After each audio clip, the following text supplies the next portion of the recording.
Chapter 137.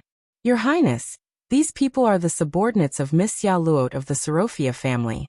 They have never seen you before, so please forgive them for their lack of etiquette. I see, it's fine.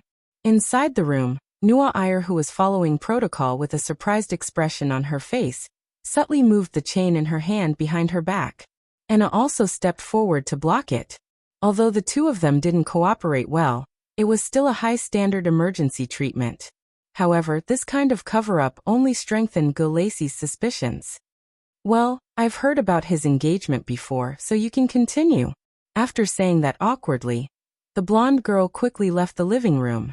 Gulacy stared blankly at the princess who was wearing the chain in her hand as she walked towards Luoya's bedroom. In her heart, her evaluation of Luoya had already dropped to the bottom. This is one of the skills of the Saint's Dagger. It allows the projection of the princess to visit the young master. They have been good friends ever since they met, and they even write letters to each other every week. After Nua Iyer left, Anna squeezed out a smile and tried her best to smooth things over. The servants of the Akot family also laughed along. Hearing these words, Gulacy's heart sank to the bottom. Originally, Gulacy thought that the Akot family was trying to enter the core of the theocracy to seize benefits. However, after seeing the situation just now, she felt that it was more likely the other way around. The royal family was secretly controlling the local Akot family and subduing the heir Luoya. Thinking about it this way, it was only natural that they would protect Luoya. The more Gulacy thought about it, the more she felt that this was the case. Although it was only a short time, she had already experienced the demeanor of the heir of the theocracy of Saint Mestre. The strong aura of a leader was obvious to all. It contained both sacredness and aggressiveness. How could such an emperor be conquered by a man? Not to mention a man who had an ambiguous relationship with his sister. After that, it was almost noon. When Gulacy and the others were about to leave, they met a black-haired, golden-eyed young man in the hall. It had to be said that Luoya's appearance had left a deep impression on Gulacy, but after experiencing all kinds of things, she was even more convinced that this young man was a gigolo. Gulacy, who felt that he had seen enough of the truth, didn't want to stay any longer. After more than an hour of discussion, some of them directly bid farewell to Anna. Thank you for your hard work, Miss Gulacy. Not at all. It's my duty to investigate these things. Gulacy waved his hand meaningfully and said goodbye to Anna, who seemed to have heaved a sigh of relief. When he walked out of the courtyard with his men, he saw a few maids drying sheets. Today's sheets are a lot harder to wash. And there's actually blood. Young master is really too rough with young Mississippi. Shoo! Someone's coming, don't talk nonsense. Hearing the information revealed in the gossip, Gulacy's face was already numb. She recalled Ai Lizi's unnatural walking posture when he left Luoya's room, and shook her head. In her heart, she browsed through the results of her investigation, and gradually made a decision. She absolutely couldn't let her beloved young Miss marry into this place. The next night, the gemstone necklace fleet. Before the dining table, Charlotte was completely unmoved by the delicacies meticulously cooked with mountain delicacies. Behind her, Grace, who had rushed back less than half a day ago, had a bitter expression on her face. She could only sigh silently in her heart. Gulacy still remembered that in the afternoon, when she had rushed back, Gulacy had rushed out of the carriage with a rare eagerness to personally welcome her, the previous observer. Unfortunately, Gulacy didn't bring the news she wanted to hear. When the servant girl and the worried but hopeful young lady looked at each other, Gulacy's heart uncontrollably ached. She knew that this was Xia Luot's attempt to start a family. It was a risk she took with great courage, but unfortunately, things didn't go as she wished. After keeping silent for a long time, Gulacy had no choice but to tell Xia Luot everything she had seen and heard.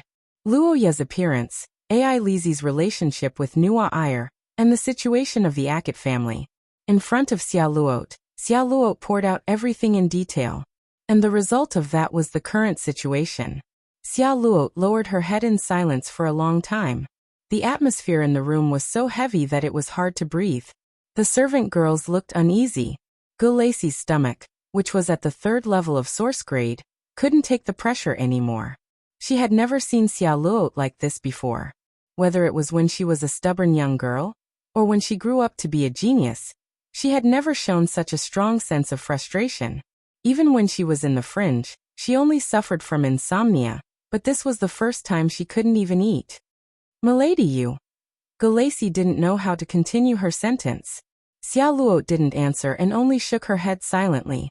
Sometimes, occasionally, Xia Luo felt that she was a person who had been abandoned by fate. Glory, splendor, wealth and fortune. These were the impressions the outside world had of Xia Luo and Xia Luo. However, for Xia Luo herself, her subjective feelings were completely different. Her father who never had time to eat dinner with her, her mother who never showed up, her dining table, her broken family, and her lonely childhood. Those were the components of Xia Luo's childhood. Of course, as a member of Sarot's clan, Xia Luo had never lacked in material things. When she was young, she often used this to comfort herself, and the people around her would often tell her that she was blessed. She could afford expensive clothes that ordinary people couldn't even afford with their lifetime savings. She lived in a place that was comparable to the royal palaces of other nations. Her food was meticulously prepared by famous chefs. When she went out, she was accompanied by the best of the best. Therefore Xia Luo was blessed. And when she heard the people around her say so, she had always believed so. Chapter 138. In the tea room of Akat's house, Luoya glanced at the two girls across the table who were obviously not right. His small eyes were full of doubts. What's going on? What's going on today? Luoya, who had just woken up, frowned and began to recall the previous situation. Last night, the silver-haired girl who was supposed to sleep with the boy didn't arrive on time. At first, Luoya thought that his sister was asleep, but when he woke up the next day, he heard that Ai Lizi had burrowed into his bed again. Perhaps because he had been staying up late to read books recently, Luoya slept unexpectedly well last night. He didn't feel anything at all, and he even had a dream. Luoya couldn't remember what it was, but it seemed to be related to Ai Lizi. But it should be very satisfying, and he woke up very happy. But since the dream was fulfilled, he naturally slept for a long time. Luoya slept directly until noon, and when he woke up he was even more shocked. He saw Nua Ayer, and it was a Nua Ayer with a strong curse reaction. It was obvious that Nua Ayer used the skill, Afterglow of the Crown. When he saw Her Royal Highness suddenly enter his room, Luoya was stunned. The skill Afterglow of the Crown's projection ability only appeared once every 2 years, and its long cooldown was simply speechless. It could be said that it was quite precious. Nua Ayer used this ability to see Luoya. It must be something big. Thinking of this, Luoya naturally thought of his father. Nua Ayer had been active in the eastern region recently, and this time he suddenly used a big skill to flash back home. Could it be? Nua Ayer, why are you here? Is there something wrong with my father? Hey? No, Uncle Kadia is fine, I just suddenly wanted to see you. In the face of Luoya's panic, Nua Ayer hurriedly comforted him. After a round of explanation, the young man was finally relieved, but then he felt strange again. As the saying goes, one never visits a temple without a cause. Did Nua Ayer really spend so much effort just to see him? Luoya felt that something was amiss. If it was before, Luoya could still understand. But after the birthday party, the two of them had only been separated for a month. Even if they missed each other, they wouldn't be in such a hurry. Moreover, Nua Ayer's attitude was also problematic. It was rare for the blonde girl to be a little dispirited, or perhaps it was better to say that she had something on her mind. It was unknown what she was thinking about. Her expression was a little complicated, and there were a few times when she wanted to say something but stopped herself. Please, do you have to be so scary? What was going on? Luoya was very puzzled by the Nua Ayer's guilty attitude. He carefully thought about it, but it seemed that the Nua Ayer didn't do anything to him. He had no choice but to beat around the bush. Nua Ayer, do you have something you want me to do? I'm actually quite free recently. No. Oh right, I took some time recently to learn about the art of tea. I'll make you a cup of tea later. Okay. Luoya looked at the girl who suddenly wanted to make him tea and answered vaguely. After thinking for a long time, he still couldn't figure out why the princess was so attentive. However, what he didn't expect was that it wasn't only Nuair who was acting like this, even AI Lizzie was the same. Big brother, I personally made some snacks today, please try it. AI Lizzie was as cute as usual, but when the girl smiled and fed Luoya the snacks, the youth clearly felt something strange. It was a complicated feeling that was different from the happiness and satisfaction of the past. AI Lizzie had lived with Luoya for 3 years, and the girl was conceited enough to know everything about Luoya's life. She was able to catch every minute change in her brother's emotions, and could even induce him to a certain extent. It could be said that she was the ultimate form of a brother complex. But on the other hand, Luoya also understood this silver-haired girl. AI Lizzie must have done something wrong. Or done something wrong on purpose. With a preliminary judgment, Luoya blinked and didn't think too much about it. After all, if AI Lizzie made a mistake, how could it be called a mistake? My sister is always right. Even if she's wrong, she's always right. Luoya forcefully cleared AI Lizzie's name, but he quickly realized that something was wrong. Not only AI Lizzie and Nuair, but everyone in the family seemed to treat him well overnight. The maids smiled at him, the housekeeper was more friendly than usual, and his personal maid, Anna, took care of him even more today. It was as if Luoya had transmigrated into the main character of a novel overnight, becoming the center of the world, and everyone revolved around him. If AI Lizzie decided to treat Luoya better because she did something wrong, then what about everyone else? Could everyone have done something wrong? It was obvious that it was impossible. Could it be that they finally know how good I am? After eliminating all the correct answers, Luoya came to this conclusion, then nodded in agreement, but he quickly discovered a second problem, and that was Nuair and AI Lizzie weren't fighting anymore. At the tea table, Luoya lifted his teacup and took a sip, his gaze reverberating between the two girls who were drinking tea and thinking about something. What kind of trouble was this? Usually, if AI Lizzie and Nuair didn't fight when they met, they would at least have a war of words, and would often ask Luoya to side with them. But today? From the moment they met until now, there hadn't been any conflict between them. This was no longer a case of the sun rising from the west. If it wasn't for the sunlight shining into the room, Luoya would have gone out to see if the sun was still there.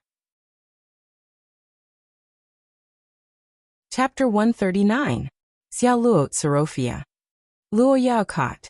The next morning, outside the gate of the Marquis residence, Luoya, who had been waiting for a long time, stood opposite the red-haired girl, and said their names. The black-haired boy looked at the girl in front of him, and fell into a daze.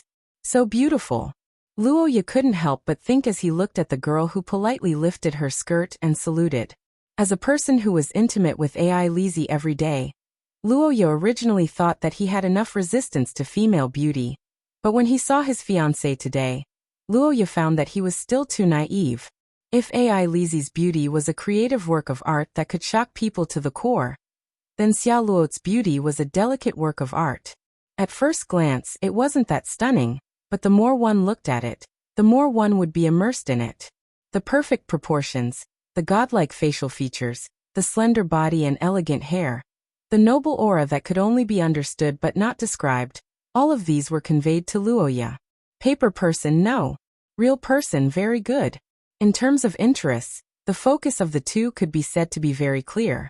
Luoya was studying, Xiaoluot was making money, Luoya's side career was military command and territory management, Xiaoluot's was fashion design and musical arts.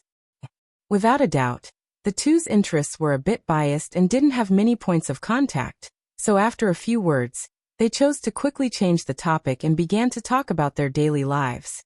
Oh, Miss Xiaoluot has already been involved in Sorofia's decision-making for 4 years? That's really admirable. I've only been the acting lord for less than 3 years. You flatter me, Mr. Luoya's wise name. I have also heard of it in Rose. I am ashamed of my inferiority to carry the banner of the territory alone in the absence of relatives. Haha, Miss Xiaoluot, you flatter me. Besides, it's not like I don't have any relatives. Actually, I have a younger sister that my father adopted. Her name is AI Lizzie. At this point, Luoya, who was obsessed with his younger sister, couldn't stop bragging about his little cutie. His proud look was comparable to that of a father in his 40s. The reddish-brown-haired girl's face stiffened when she heard Ai Lizi's name. She recalled Galacy's report, and couldn't help but feel a sense of disgust. However, as Luoya continued to brag, Xia Luo's expressionless face gradually revealed some doubts. Something's not right. Although Xia Luo and Ai Lizi had never met before, would a normal person talk about his adopted sister in front of his fiancée? Moreover, his attitude was completely that of a parent showing off his child. Thinking of this, Xia Luo's heart skipped a beat. She recalled Luoya's many actions after meeting him.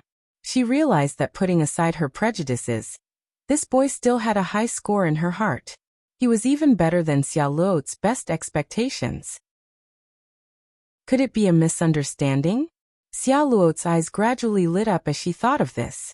Her heartbeat sped up a lot. However, what she didn't know was that her actions caused Anna, who was behind Luoya, to secretly frown. As expected, those little tricks have limited effects. Anna sighed in her heart. She had to admit that her young master had the charm to dispel rumors. Unfortunately, this wasn't enough. The servant girl put her hands behind her back and gestured towards the door. Not long after, a servant came in and reported that lunch was ready. Luoya and Xia Luo stood up and said their goodbyes. They returned to their respective rooms and made some preparations for the meal. Luoya, who was temporarily released, heaved a sigh of relief. He had to admit that making a good impression was tiring work. The servant girls took advantage of this opportunity to rush over with a bunch of cosmetics to touch up Luoya's makeup. At the same time, they helped him change into a more convenient outfit. By the way, where's Ai Lizi? She's in class this morning. We should have lunch together at noon, right? Miss Ai Lizi went out. It seems that she needs to purchase some books. She'll be back at night. I see. After trying on the clothes, Luoya nodded.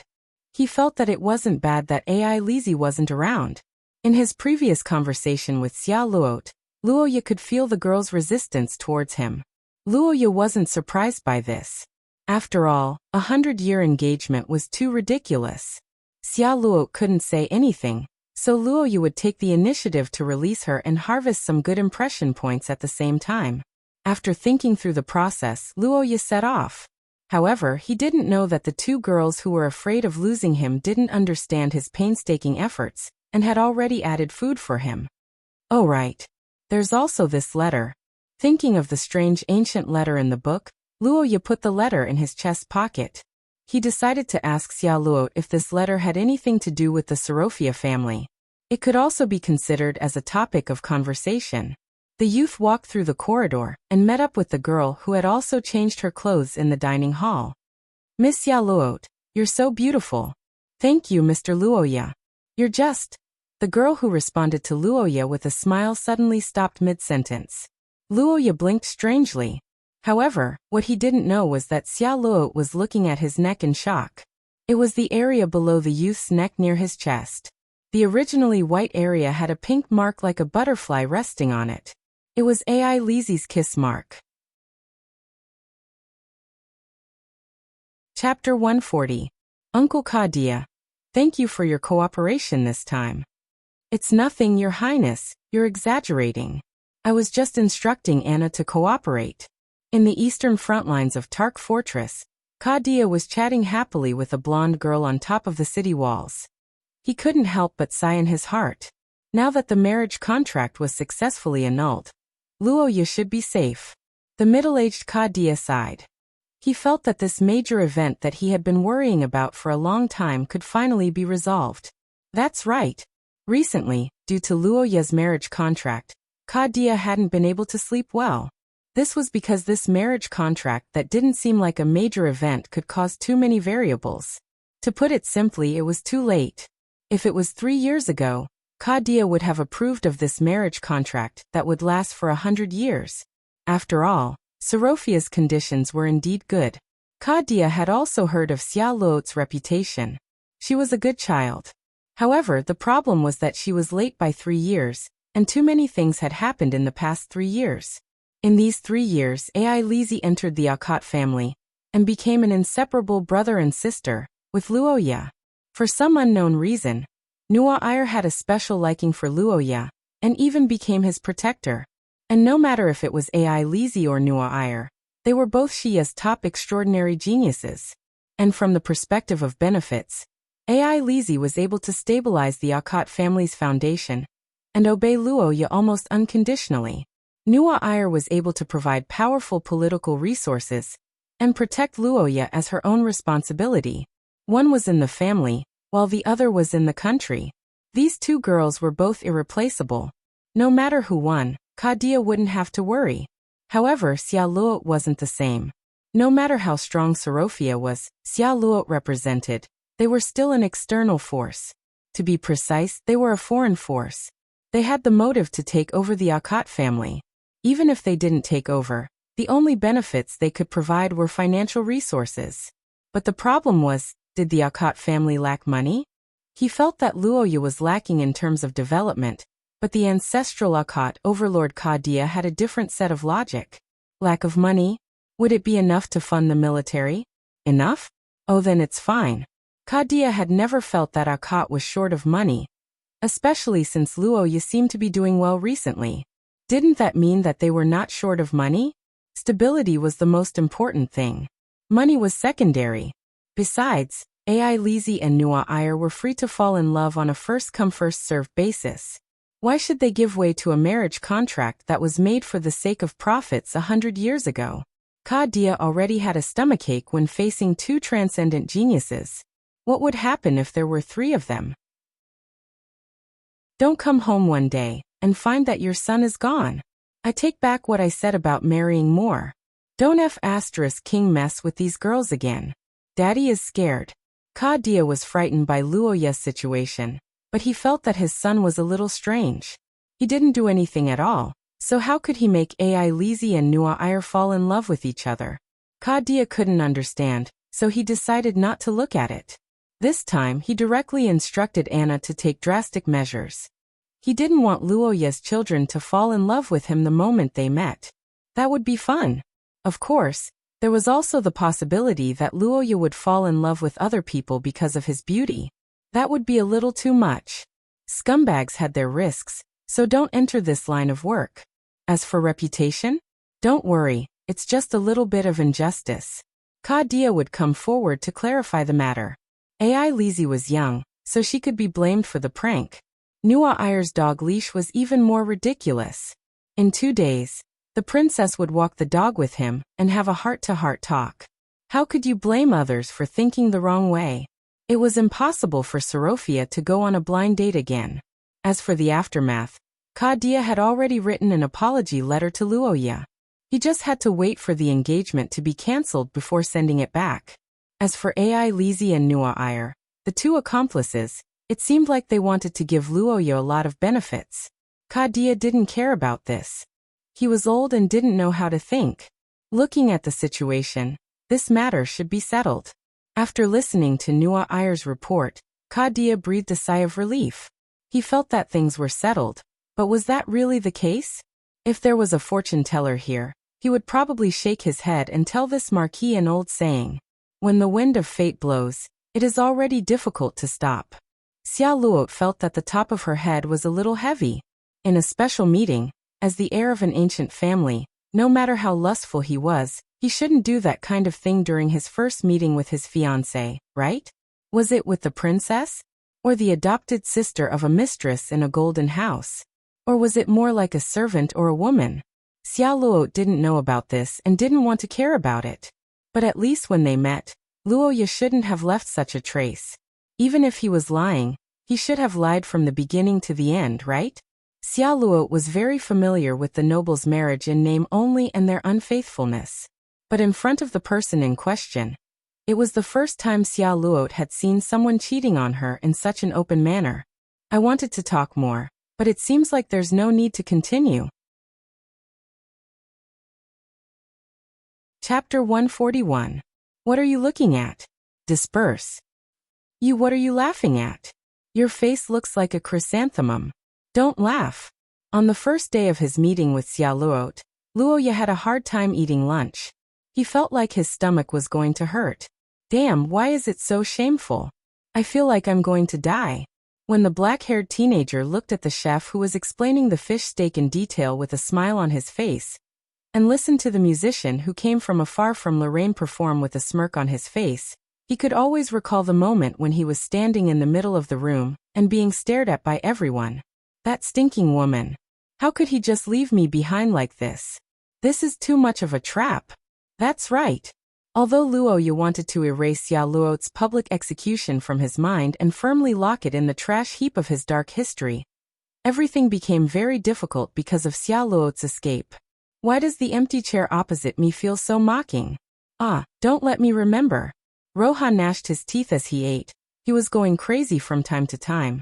Under the eyes of nearly 100 people, he forcefully used his bloodline ability to embarrass himself 3 times. Xia Luo's performance made the youth's head hurt. Even if the people present were his own people, Luoya couldn't stand it, especially when they stared at Luoya with strange smiles. It's an attack. It must be a substitute attack. The overheated Luoya forced himself not to run away like Xia Luo, but even so, he was a little numb. At the same time, he was also puzzled. That is, what's going on with that deceptive divination? After drinking a mouthful of cold honey wine, Luoya exhaled a long breath and began to think about how to deal with the current situation. Normally, in the original work, the marriage contract between Luoya and Xia Luo should have been maintained, and it was very likely that Luoya unilaterally didn't agree to break off the engagement. Then, if he wanted to remove this flag, Luoya should have peacefully gotten rid of this century-old trouble. But now? Xia Luo's operation was like chopping wires with a kitchen knife. The sparks and lightning along the way proved the beautiful future of the two's marriage. Luoya was stunned by this reverse operation. He had never seen such a scene before. She did want to break off the engagement at first, but the result? Luoya scratched his head and felt that it was really too difficult. With his good hand, Xia Luo didn't even need to cooperate, but now? Roha only had 1 card left in his hand. Charlotte threw 3 bombs. Then the 2 of them held their cards and waited for death. No one is allowed to speak of what happened today. That's an accident, understand? After lunch, Luoya urgently gathered everyone present and repeatedly emphasized that it was an accident with the spell, and that the result was wrong, but it was obvious that this warning had limited effect. On the other side, Xia Luo, who had escaped back to her room, was still feeling depressed. Miss, come out. We didn't laugh at you. In the room, Gulacy looked at the girl who had wrapped herself in the quilt and sighed helplessly. She didn't expect that Xia Luo would end up like this after using the Arbiter of Fate. Using the Arbiter of Fate bloodline to perform a fate divination would consume Xia Luo's spell power. And now the girl was unwilling to eat because of embarrassment. If this went on, even if Miss couldn't get out of bed tomorrow morning, she would at least feel dizzy. Gulacy thought of a way to comfort Xia Luo, but before she could say anything, the girl spoke first. Gulacy, what do you think of the result of my divination? The girl's trembling voice came out from under the quilt. The servant girl pondered for a moment, and said from a professional point of view, it has a certain reference value, but there's no guarantee of the result. In the end, miss, what you're doing is just a rough divination with no cost and no clear goal. This kind of divination has low credibility and the success rate isn't high, and there are many loopholes. For example, the influence of the weather, the influence of the diviner's bloodline and source substance. As for specific problems, even if the divination result is correct, there are many loopholes. It had to be said that Xia Luo's questions in a hurry were mostly vague. The result of the divination was that both parties would be happy, but what was the specific definition of happiness? The divination said that 2 people would love each other, but how long would they love each other? Some couples felt that as long as they didn't interfere with each other like outsiders, they would be happy. Some loved each other for only a few days, and then abandoned each other. These 2 possibilities were common among the nobles. From this, it could be concluded that Xia Luo's divination was actually meaningless. Is that so? Chapter 142. Burning, the bloodline was burning. This was what Xia Luo Sorofia and Luoya Akat felt at this moment. It was a feeling of surprise, as if something in their bodies had been awakened, as if the ancient bloodline had its own consciousness. At this moment, the hands of the young man and the young girl were connected through the ancient letter, and the curse power of the two miraculously merged together.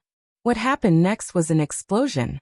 It was not an explosion in the physical sense, but an explosion of the consciousness of the curse power. Intense light was emitted from the two of them, and in the white light, the two of them closed their eyes reflexively. However, what greeted them was not darkness, but an unimaginable scene. It was a scene of dozens of fleets sailing on the vast sea. Gold, silver, and gems, the art-like bow of the ships and the floating golden roses. In the midst of the sunlight and flying birds, the brown-haired beauty who was looking into the distance suddenly turned around. Her majestic gaze, with a hint of playfulness, seemed to have crossed the boundary of time and space, and intersected with the two of them. The short illusion only lasted for a second, and the unbelievable scene came and went with the light. Blood-red light flowed on Luoya's body, and the skeleton formed by the curse power of the Gulandair appeared. Its glowing eyes stared at the letter in Luoya's hand. On the other side, the brown-haired girl lowered her head in disbelief, and looked at Gu Xian and softly said a word. Golden Fleet. Miss. After the light flashed, the door of the room was slammed open. Gulacy rushed in with the guards from both sides. For a moment, the scene was chaotic. The guards drew their swords and looked for possible enemies, but more people focused their attention on the letter. Eldest miss, please let go of me. Young master? Grace and Anna's worried voice came from behind. Luoya hesitated for a moment, and gently let go. The situation just now should be related to his bloodline. Xia Luo carefully took the letter from the young man's hand. The brown-haired girl caressed the yellowed paper, and looked at the golden fire paint in silence, as if recalling the ancient legend. After a long time, the girl opened her red lips. I'm not going back. What? I've changed my mind, Mr. Luoya. Let's maintain our engagement. In front of the dumbfounded Luoya, Xia Luo said calmly. The Golden Fleet was an organization that Luoya had never heard of in history. Looking at the name, Luoya guessed that it was probably a fleet. Alright, I really don't know about this. There's nothing in the historical records of the National Library either. Luoya, the historian, spread out his hands, indicating that he had touched upon a blind spot in his knowledge. Xia Luo was not surprised by this. In fact, let alone a lord of Luoya's age, even the white-bearded old scholar of the country of scholars might not know about the legend of the Golden Fleet. That's right, the story of the Golden Fleet was not history. It had already reached the realm of legends. The reason was that there were no relevant documents passed down. According to Xia Luo, it was a story passed down by the Highland Elves of the Sorofia tribe. The time of the story was roughly estimated to be around 200 to 300 of the Third Era, which was about 700 to 800 years ago. There were different opinions on the location, but the mainstream view was that the current Rose Commercial Union was further south, in the territory of the Mandel Kingdom. Of course, this nuisance of a kingdom's history was only 200 years old, so it definitely had nothing to do with the Golden Fleet. However, there were some ancient legends circulating in the local area. For example, the Mandel Kingdom was once the site of a great kingdom. From time to time, there were some strange items unearthed, but the overall value was not high, so the country did not pay much attention to it. Unlike the local rumors that were so rough that only a few sentences were left, the legend of the Sorofia tribe was more complete. Just like the records of the Third Era in history, the ancient Austenite Empire had gone through a long journey of migration, and after a few changes of rulers, their organizational strength and discipline had collapsed. When humans arrived at the paradise in the west, they immediately split up. Other than a group of die-hard loyalists of the Austen Empire, each leader led their own supporters to explore the new world. One of them was a tribe with Highland Elven blood. This tribe was different from the other splinter groups. Strictly speaking, they were not a peasant rebellion, but a technical team. This group of people was a research ship, or rather, many of them were part of the ancient Austen Empire's navy. In the Second Era, the vast ancient Austen Empire had a period of great adventure. People dreamed of exploring the world, excavating ancient ruins, and becoming rich overnight. Groups of adventurers advanced to the end of the horizon and the vast land. It was a bit like the era of the great geographical discovery in Luo Ye's previous life. In this era, the navy of the ancient Austinian Empire was very praiseworthy. According to historical records, they once fought a war with the scaled race and the sea monsters that invaded the land. They won the war and drove them out of the coastal waters, making great contributions to the expansion of human activities. Although Luo Ye did not know the combat power of the scaled race and the sea monsters, he could understand that they were probably very fierce since they were an ancient race. The Imperial Navy could press their heads and beat them up, so their overall strength should be quite impressive. Chapter 143. Luo Ye had a bad premonition. Across the table, the brown-haired girl's gaze reminded Luo Ye of a lot of things.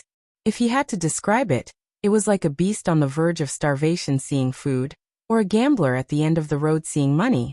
In short, something was wrong, and it made his hair stand on end. Wait, Miss Luot, I think you should calm down first. Luo Ye, who sensed something wrong, waved his hand. Years of playing games with Nua Iyer had given him a premonition of danger. He thought for a moment and said, "Let me make one thing clear. This time, we are meeting for the engagement. The incident with the Golden Fleet was just an accident, an interlude, and this kind of thing only has a small probability of happening. So that's how it is.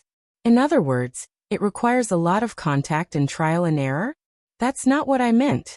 After all, I have no obligation to help you in this matter, right?" Luo Ye was speechless. He didn't expect that the brown-haired girl would laugh mischievously as soon as he said that. Then, her expression suddenly changed, and she reached out to wipe her eyes. "Mr. Luo Ye, I didn't expect you to say something so outrageous. You clearly let me use the arbiter of fate to prove our love in front of so many people, but now you don't even care about my request. Wait, don't talk nonsense." The old actor Luo Ye was stunned by Xia Luot's tearful appearance. He never expected that half an hour ago, he had just played the role of a fierce fiancé defending his family's honor, and half an hour later, Xia Luot played the role of a weak fiancé being bullied by a shameless scumbag. "Mr. Luo Ye, have you forgotten the friendship between our ancestors when they joined hands to fight against the enemy? Lust, greed, these are all human nature. For the honor of our ancestors, I'm willing to use my body and wealth to satisfy you, but in contrast, you won't refuse this one and only request, right? You." Luo Ye pointed his finger at the girl, who was wiping her tears. He was speechless for a long time.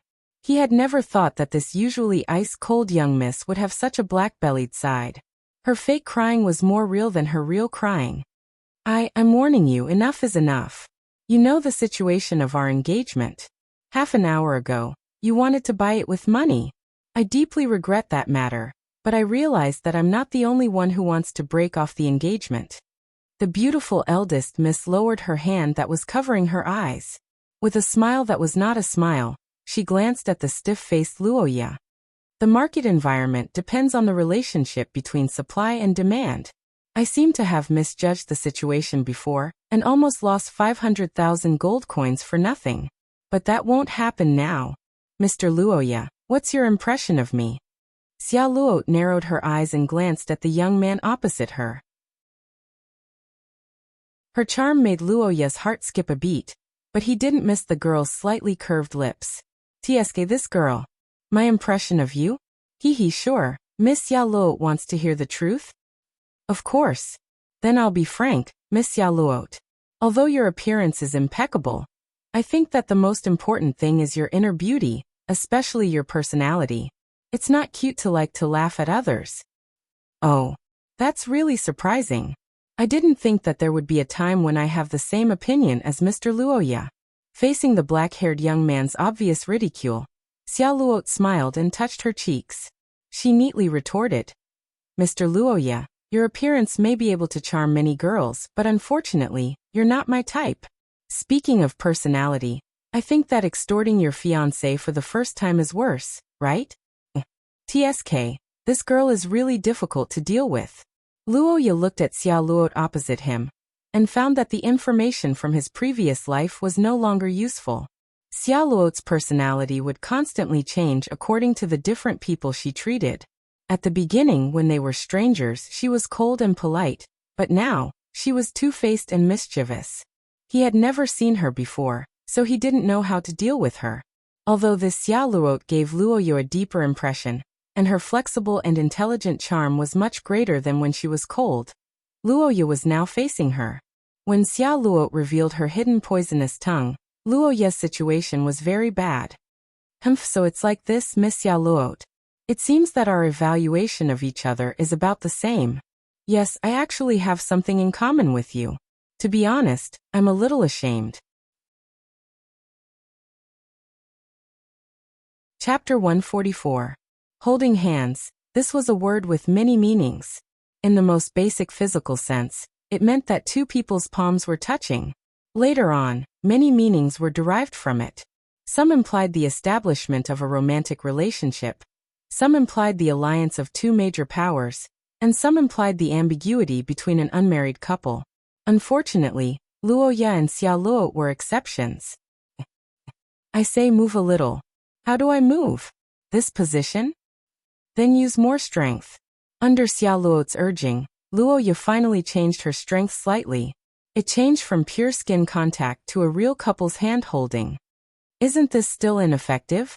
I already said that the possibility of it being like before is very low. As long as it's possible, we should try. At least it's better than looking for clues aimlessly. Holding Xia Luo's cold and soft hand, Luoya's expression didn't change, but she couldn't help but feel a little restless inside. Putting her personality aside, Xia Luo's body was truly exquisite. This kind of perfection didn't only satisfy the visual sense, but also the sense of touch and smell. Her skin was smooth and soft, just like the silk fabric in clothes. If one got close to her, they would smell a natural and gentle fragrance. Standing next to Xia Luo, who was the standard pure and unsullied young mistress, to be honest, it was quite alluring. Luoya complained, but her body was honestly enjoying it. On the other hand, Xia Luo was in a different situation. Currently, the young girl was lowering her head and thinking about her next plan. As expected, I still need to have deeper contact with her? Xia Luo recalled the various divination and prophecy spells that she had learned. She couldn't help but admit that the level of two holding hands was too low.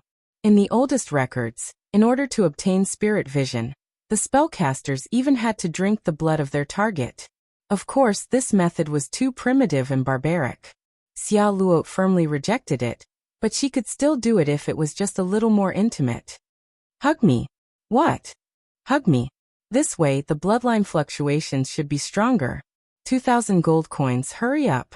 This, comparing 2,000 gold coins to her own moral integrity, it seemed 2,000 gold coins were more important.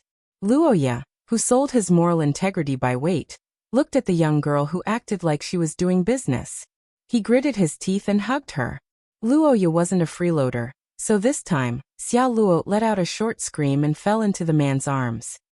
Luoya, can you not be so rough? Didn't you say to use force? Her body was pressed tightly against the man's shoulder. For the first time since the beginning of the experiment, Charlotte's expression changed. She took 2 deep breaths and tried to suppress her racing heartbeat. And I didn't say it was a surprise attack. Okay. You're the boss. Whatever you say is right. Luoya, who took the money, loosened his grip and let Xia Luo snuggle in his arms. Luoya, who felt the increased temptation, turned his head and avoided the young girl's jade-like eyes. Xia Luo also suppressed her breathing and heartbeat. She tried not to look at Luoya's face, which was so close to her. Instead, she looked at her neck. However, the young girl didn't expect that her shyness would lead to an unexpected discovery. Xia Luo stared at Luoya's white neck. She was a little puzzled. She remembered that there was a hickey here at noon. Why did it disappear now? Hickeys were actually bleeding under the skin caused by too much suction. Normally, it would take about a week for an ordinary person to recover if they didn't treat it. However, for extraordinaires with strong recovery abilities, it would be gone in about 2 days if they left it alone. It would be even faster for those with a physical body, about a day. However, Luoya, or rather the Akot family, was obviously not in this situation. It had only been a few hours since noon, so how did the hickey disappear? Have you treated the neck? Chapter 145. A week later, in the study of the Akate family, Roha looked at the small clock and calculated the time in his heart. It was early in the morning, and the maids who had woken up early were busy. The kitchen staff went out to purchase items and would prepare breakfast in a short while. Luoya leaned on the large chair in the study and scanned the books in front of him. He felt like he had taken the college entrance exam in his previous life. Doing the questions until he understood what to do just by looking at the beginning and a few keywords. That was Luoya's youth in his previous life, and recently, Luoya was like a grandfather returning to his youth. A lot of things happened in this week, the most important of which was the buyout by the capitalist dog Miss Xia Luot. That's right, Xia Luot wanted to buy AI Lizzie for a month for 100,000 gold coins. But this plan was rejected by Luoya. In his words, this was AI Lizzie's home, and it was up to AI Lizzie to decide whether she wanted to live here or not.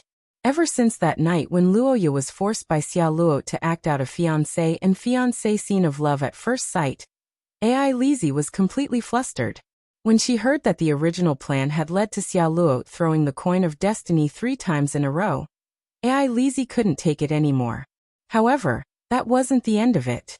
Afterwards, the two of them even used the letter she found to stimulate the bloodline connection. And the aftermath caused a sensation in the entire mansion. When AI Lizzie heard this, she regretted her actions and hugged her pillow in grievance and began to cry. After knowing each other for 3 years, this was the first time AI Lizzie missed her nemesis, Nuair. Now that Xia Luot had the identity of fiancé, the results of 3 divination, and the bloodline connection, it could be said that she had the upper hand. AI Lizzie was alone and couldn't hold on much longer. Unfortunately, Nuair was cut off at the Eastern Front line due to communication problems. AI Lizzie couldn't become a friend even if she wanted to. She could only rely on Luoya's pampering and stick to her elder brother as much as possible. Elder brother won't marry that woman? He really won't? You're not lying to AI Lizzie, right? I'm really not lying to you.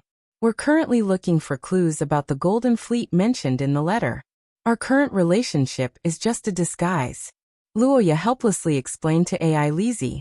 As a large family, the Sorofia family's strength would definitely increase greatly once they found the curse system and the method of the promotion ceremony. Faced with such a situation, the Austin Empire would definitely do everything possible to suppress them. Therefore, Luoya and Xia Luot's investigation was currently under the cover of a marriage contract. Of course, everything was for the sake of caution.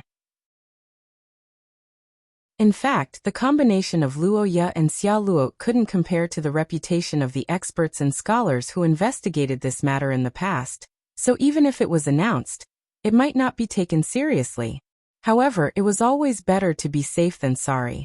Under Luoya's persuasion, AI Lizzie understood the importance of this matter.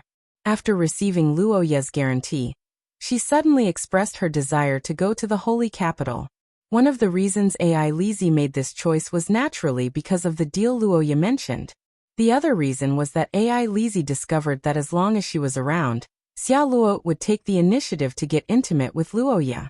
On the contrary, the two of them were more normal when she wasn't around. Without a doubt, this was the revenge of Xia Luot, who saw through AI Lizzie's intentions.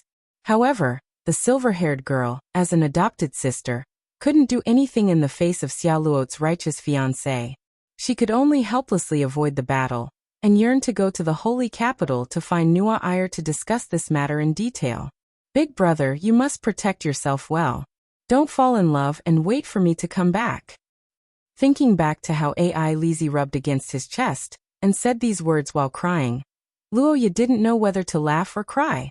He and Xia Luot only had a deal and didn't see eye to eye. How could there be any feelings between them? Sigh, children these days are so young and their minds are filled with love and affection. How impractical. Gold coins, isn't it good? Thinking up to this point, Luoya shook his head. He was abnormally satisfied with his life of earning thousands of gold coins every day. However, it had to be said that Luoya was still a responsible person. Since he took the money, he had to do it, let alone this much money. Starting from the second day after AI Lizzie left, Luoya and Xia Luo began a life similar to a summer camp. Since they slept early, Luoya would come to the study at 5 o'clock every day to look for clues. As a girl, Xia Luo would come later, around 6 o'clock. It had to be said that after spending a week together, and having a common goal, the two of them already had a certain degree of tacit understanding. There was quite an atmosphere of office colleagues. The black-haired boy looked at the time and entered the tea room. He took 3 spoonfuls of high-quality Qigong tea and poured it into a tea net. After the water boiled for about 3 minutes, he washed the tea and poured it. Then, he took out Luoya's unique mysterious formula. Hypnosis Spell Resistance Potion Type 3. The third version of the main potion used by Cassie of the Kingdom of Sleep to resist the dream demon. Only 1 drop is needed to wake up the mind, and bid farewell to sleep. Chase after these damned monsters and fight. However, for your safety, don't drink too much at once. Price: 300 gold coins. Not bad. This was the good stuff that Luoya found in the system store. 300 gold coins wasn't very expensive. The amount was about the size of a small test tube, but it was very durable. Only 1 drop was enough to make people work efficiently for a day. The price was that they couldn't dream. Honestly, this price was almost the same as nothing. In terms of color and taste, Hypnosis Spell Resistance Potion Type 3 was a reddish-brown color similar to black tea. The taste was very light, almost non-existent. When Luoya first saw this item, he thought that it was like black tea concentrate, but after actually using it, he found that it was really refreshing. Moreover, after drinking it, no one would attack him or make him scream. Reading books every day was fine as a hobby, but when it became a rough scanning and browsing, even Luoya couldn't bear the burden of reading for a day. It had to be said that manual Baidu wasn't something that anyone could do. After carefully pouring a small drop into the teacup, Luoya's black tea was completed. After that, he followed the same formula, but this time he brewed a type of flower tea exclusive to Akat territory. This was naturally brewed for Xia Luo. As the producer of the top-grade Qigong black tea, Rose's own people drank it so much that they almost vomited. So when Golden Rose accidentally drank Akat territory's specialty flower tea a few days ago, she was very curious. Chapter 146. In Luoya's previous life, when he was studying in university, he often went to the library to study under the pressure of failing his subjects. At that time, he was hurt. The library's 3 ultimate methods of killing dogs: holding hands, leaning on shoulders, and whispering. As a single person, Luoya was caught off guard. In a trance, the dog's head fell to the ground and barked.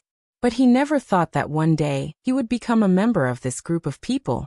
Feeling the smooth and soft touch in his hand, Luoya couldn't help but sigh at the difficult working conditions. In order to prevent missing any useful information that might lead to the creation of spirit vision, Luoya and Xia Luo had been reading books hand in hand for the past few days. But it was a pity that there wasn't much progress so far. After several fruitless physical contact, Luoya and Xia Luo began to shift their attention and focused on investigating the letter. As the content of the letter was too short, the two of them only found 2 entry points after flipping through it a few times. The first was naturally the location in the letter, Twin Horn Harbor. Luoya wasn't clear about the location of the Twin Horn Harbor. The only thing he knew was that it wasn't in the territory of Akat territory. After seeing the name of this place, he tried to search for it, but the map collected by the Akat family didn't have this name. In the beginning, Luoya thought that it was a problem with the map. In this era, maps weren't something that could be found on the streets like in his previous life. On the contrary, maps were extremely precious strategic items. In this era without high-tech observation methods, map drawing relied on manual labor. This was a highly technical, tiring, and dangerous job. After all, no overlord would be willing to let others know their geographical location and strategic points. If anyone secretly drew a map, they would be caught and tortured. This was because if someone came to your house to inspect the terrain, it basically meant that someone was thinking about you. Even royal geographers with formal authorization had a very difficult job in the various territories. Not to mention the various underhanded tactics of the lords. Even if they did nothing, it would be considered good for ordinary people to finish mapping a piece of land in their lifetime. just by going up and down mountains and down rivers. And in Shia, this danger would be magnified once again. That was because there were more than just ferocious beasts in the deep mountains and forests of this region. Many of the mutated animals could not even be stopped by high-level superhumans. Normal geographers would probably die the moment they encountered them. The above reasons eventually led to the shortage of Shia's maps, but don't think that this is the end. Getting the map was just the threshold, or the first step. There would be greater challenges waiting for you next, such as distinguishing whether the map was real or fabricated. The geographer's moral integrity was not so good.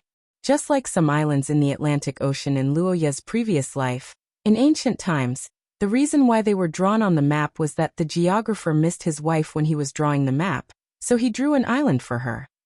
Some people simply wanted to be famous. They would fabricate a place and start bragging about it.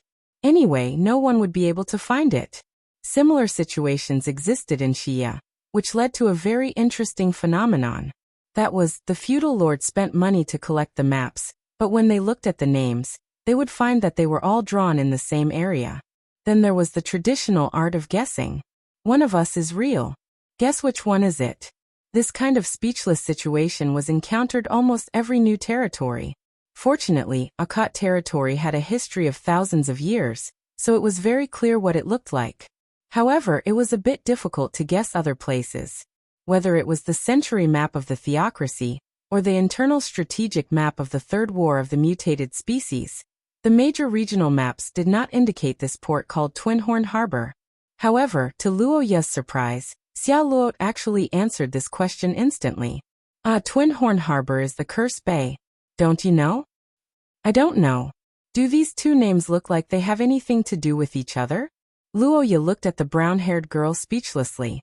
After a long time of hard work, he found out that Twin Horn Harbor was a name unique to the locals of the Curse Bay. Curse Gulf. This name was much more famous than Twin Horn Port. At least a lot of people in Akkad City knew about it. The reason was simple. It was close to Curse Gulf. It was an undeveloped area on the east side of Warren Mountain Range. Of course, the reason why it was undeveloped wasn't because Akkad and Rosetta were lazy, but because of the literal meaning of the name, which was the curse of Curse Gulf. To put it bluntly, it was the low temperature. The curse of the Curse Bay was actually the cold. According to records, the temperature in that area was extremely low for some reason. It was somewhat similar to the North Pole in Luoya's previous life. It seemed that there was indeed a port with a good terrain, but unfortunately, this port was an eternal frozen port. It was covered in snow all year round. This situation that obviously went against the climate of the nearby area naturally aroused people's curiosity. During the pioneering era, many adventurers rushed into that world of ice and snow, but they often disappeared. There were only a few people who could return. The word curse came from the mouths of the survivors. The adventurers were not stupid. It was impossible for there to be any civilization ruins in this bay, and the benefits they could obtain were very little. After a series of failures, no one was interested in this place anymore. Over time, this untouched bay became the Curse Bay in people's mouths. This was Luoya's understanding of this remote place in front of his own home. And according to Xia Luot, that place became a difficult project for Sorofia in recent decades. Loche was founded on commerce, and the port is especially important for commercial activities. The terrain there is a natural good port. Sorofia's ancestors once wanted to develop it as a distribution center for the central part of the continent, but they were unable to solve the problem of low temperature, especially in winter. The temperature there is even unbearable for horses. Xia Luot roughly explained the Sorofia family's resentment towards the Twin Horn Port. The two combined the current situation and looked at the letter, and naturally found a clue. According to the letter and the information obtained from the spirit vision, the golden ship led by the Queen arrived at the Twin Horn Port in mid-April. The fact that the ship could arrive meant that the Twin Horn Port could be passed through normally at that time. It was obviously different from the current situation of the Eternal Frozen Port. The purpose of this letter was to report the arrival date. The recipient was the Akkad family, and the Twin Horn Port was not far from Akkad territory. After a comprehensive analysis, Luoya and Xia Luot initially thought that there were two possibilities. The first was that the recipient, the Lord, would go to meet them and both sides would meet at the Twin Horn Port. The second was that the recipient, the Lord, would wait on the spot and meet the Queen, in Akot territory from April to May. The third was that the Queen did not arrive for some reason, and both sides cancelled the trip, and the letter became invalid. They abandoned the third possibility, which was possible but useless to the two of them. In theory, they should be able to find clues in the historical records.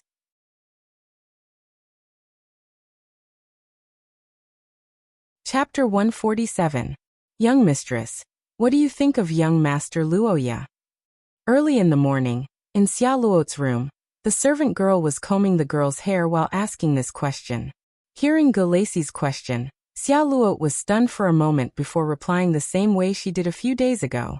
Of course it's to disguise our relationship as an engaged couple. Didn't I tell you before? Disguise? The black-haired servant girl muttered to herself after hearing Xia Luot's answer. She couldn't help but feel that something was amiss. It had been more than a week since she came to the Akot family.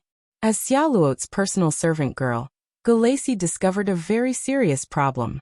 As time went by, the frequency of young mistress mentioning a certain person's name was getting higher and higher. Just like now. That guy Luoya's ancient Austin language is beyond imagination. He's obviously a member of the theocracy, so why would he learn that kind of language? Yesterday's clothes were not bad, but the style was a little old-fashioned.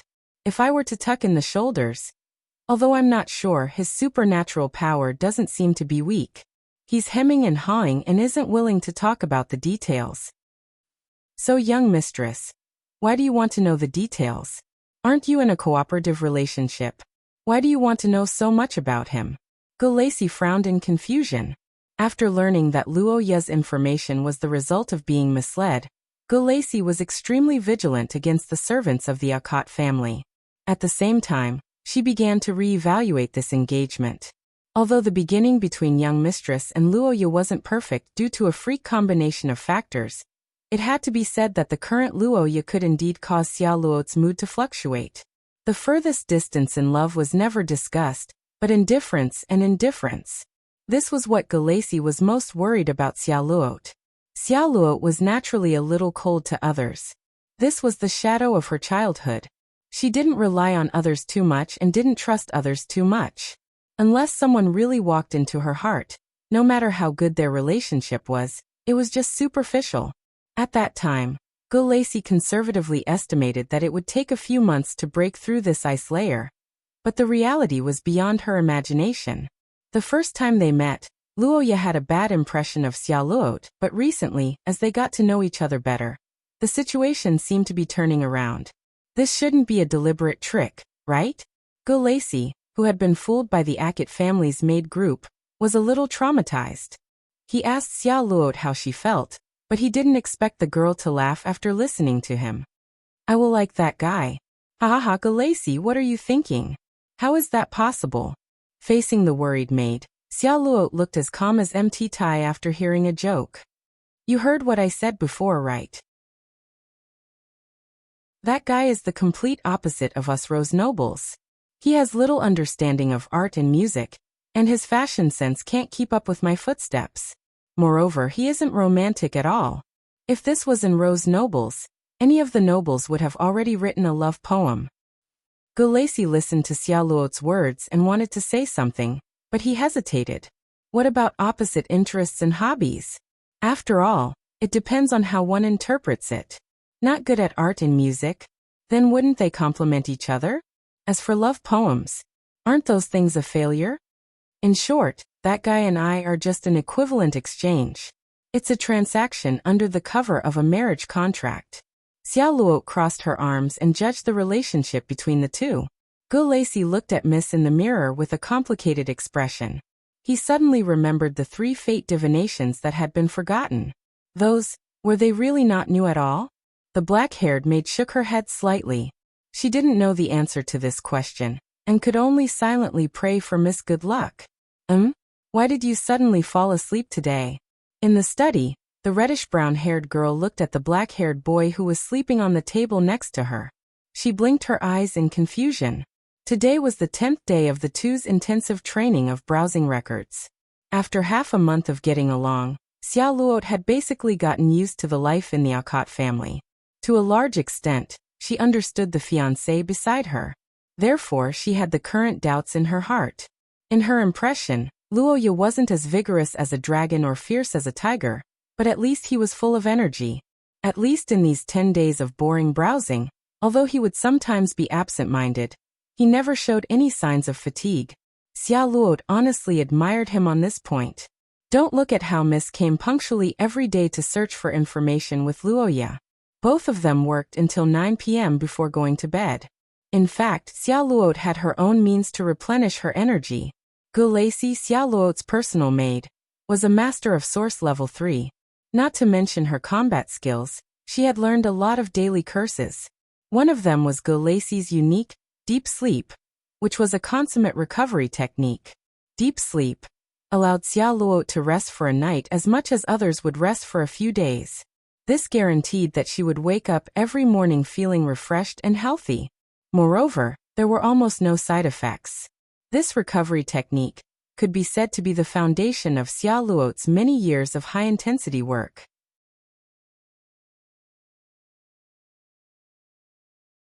Chapter 148.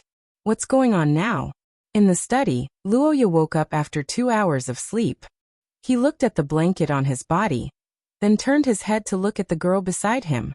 His gaze shifted back and forth between the two. This is yours. Thank you.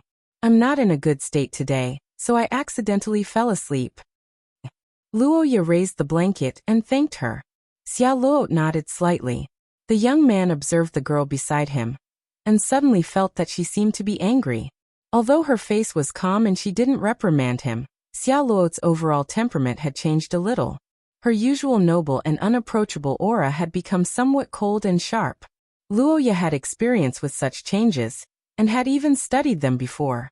He believed that this was a manifestation of an extraordinary mood affecting the fluctuations of curse power. The black-haired young man gently placed the blanket to the side. He was no longer in the mood to think about the connection between the girl's temperament change and her curse power. Compared to that, he was more interested in finding out what was going on. Is she angry because I slacked off? That can't be. The most serious words were greedy, shameless, childish, and so on. Luoya, who was used to Zuan's trolls in his previous life, didn't feel any pain at all. In fact, he even thought that Xia Luot was quite cute when she squeezed out these words with a red face.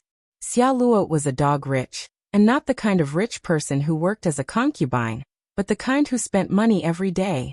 How could someone like her be angry because he slacked off for a while? Wasn't this the same as how a Saudi prince was angry at a roadside oiler for wasting gas? How is this possible? What's going on? The black-haired young man glanced at the girl from the corner of his eyes, but didn't say anything. He could only work on the side.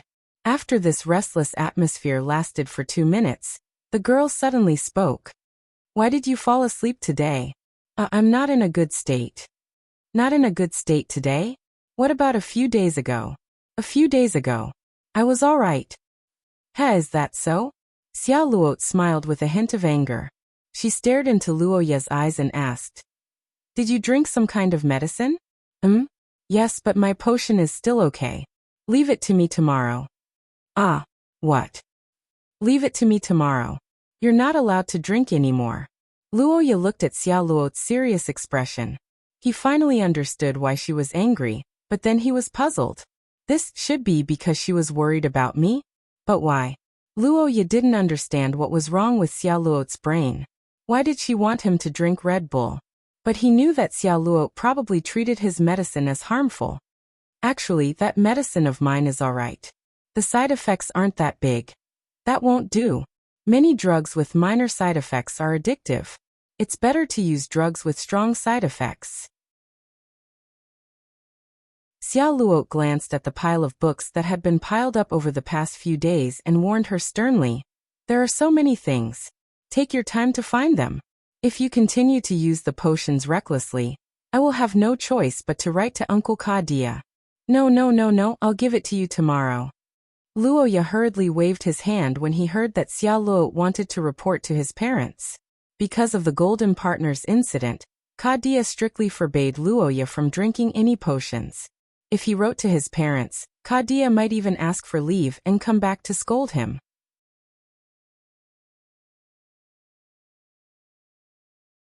Chapter 149. The Austin Empire. In the vast Rumen forest, the observation platform at the edge of the mountain peak was already filled with people. Countless luxurious carriages and precious horses were gathered in front of the palace complex that had been built with a huge amount of money. Couples were holding hands as they squeezed out and walked into the main hall. This was the most famous dating spot in the Austin Empire, the Rumen Palace complex. It was famous across the continent. Every February, countless couples would gather in this palace that had hundreds of years of history, overlooking the thousands of miles of mountains and rivers of the Rumen forest, as well as the butterflies. Indeed, this was a sacred place to see butterflies. The weather in the Rumen forest was hot and rainy, and there was no snow all year round. Every February, a butterfly called the luminous butterfly would lay eggs here, and after a few months of incubation, it would transform into a beautiful queen of the night. This kind of mythical butterfly was just like its name. It would emit light in the dark, and the brightest one would be the leader of the group. It was definitely pleasing to the eye, but the reason why butterflies and couples were related was because of the Austin Empire's stories and propaganda. Legend had it that a few hundred years ago, the Austin Empire's emperor, Charles II, had proposed to the queen of the Rona dynasty, who was quite powerful at the time. The queen did not want to agree, so she said that she wanted to see the most beautiful thing. Charles was not prepared at that time, and he picked up a luminous butterfly egg on the ground. Under the catalysis of his curse, the butterfly hatched into a luminous butterfly leader, shocking everyone present. The queen's attitude changed when she saw this, and she felt that the two were fated to be husband and wife, so she agreed to the proposal. The Rona dynasty was then merged into the Austin Empire's territory, making the empire more prosperous and powerful. The above was the legend passed down in the Austin Empire, and it could basically be seen as an exaggeration. Luoya felt that the story of this legend was not bad, but as for its authenticity, he could not help but laugh. Although he had not seen any historical records and could not tell if the story was true or false, with the character of the little tyrant, the Austin Empire, if the proposal failed, the next step would be to use force.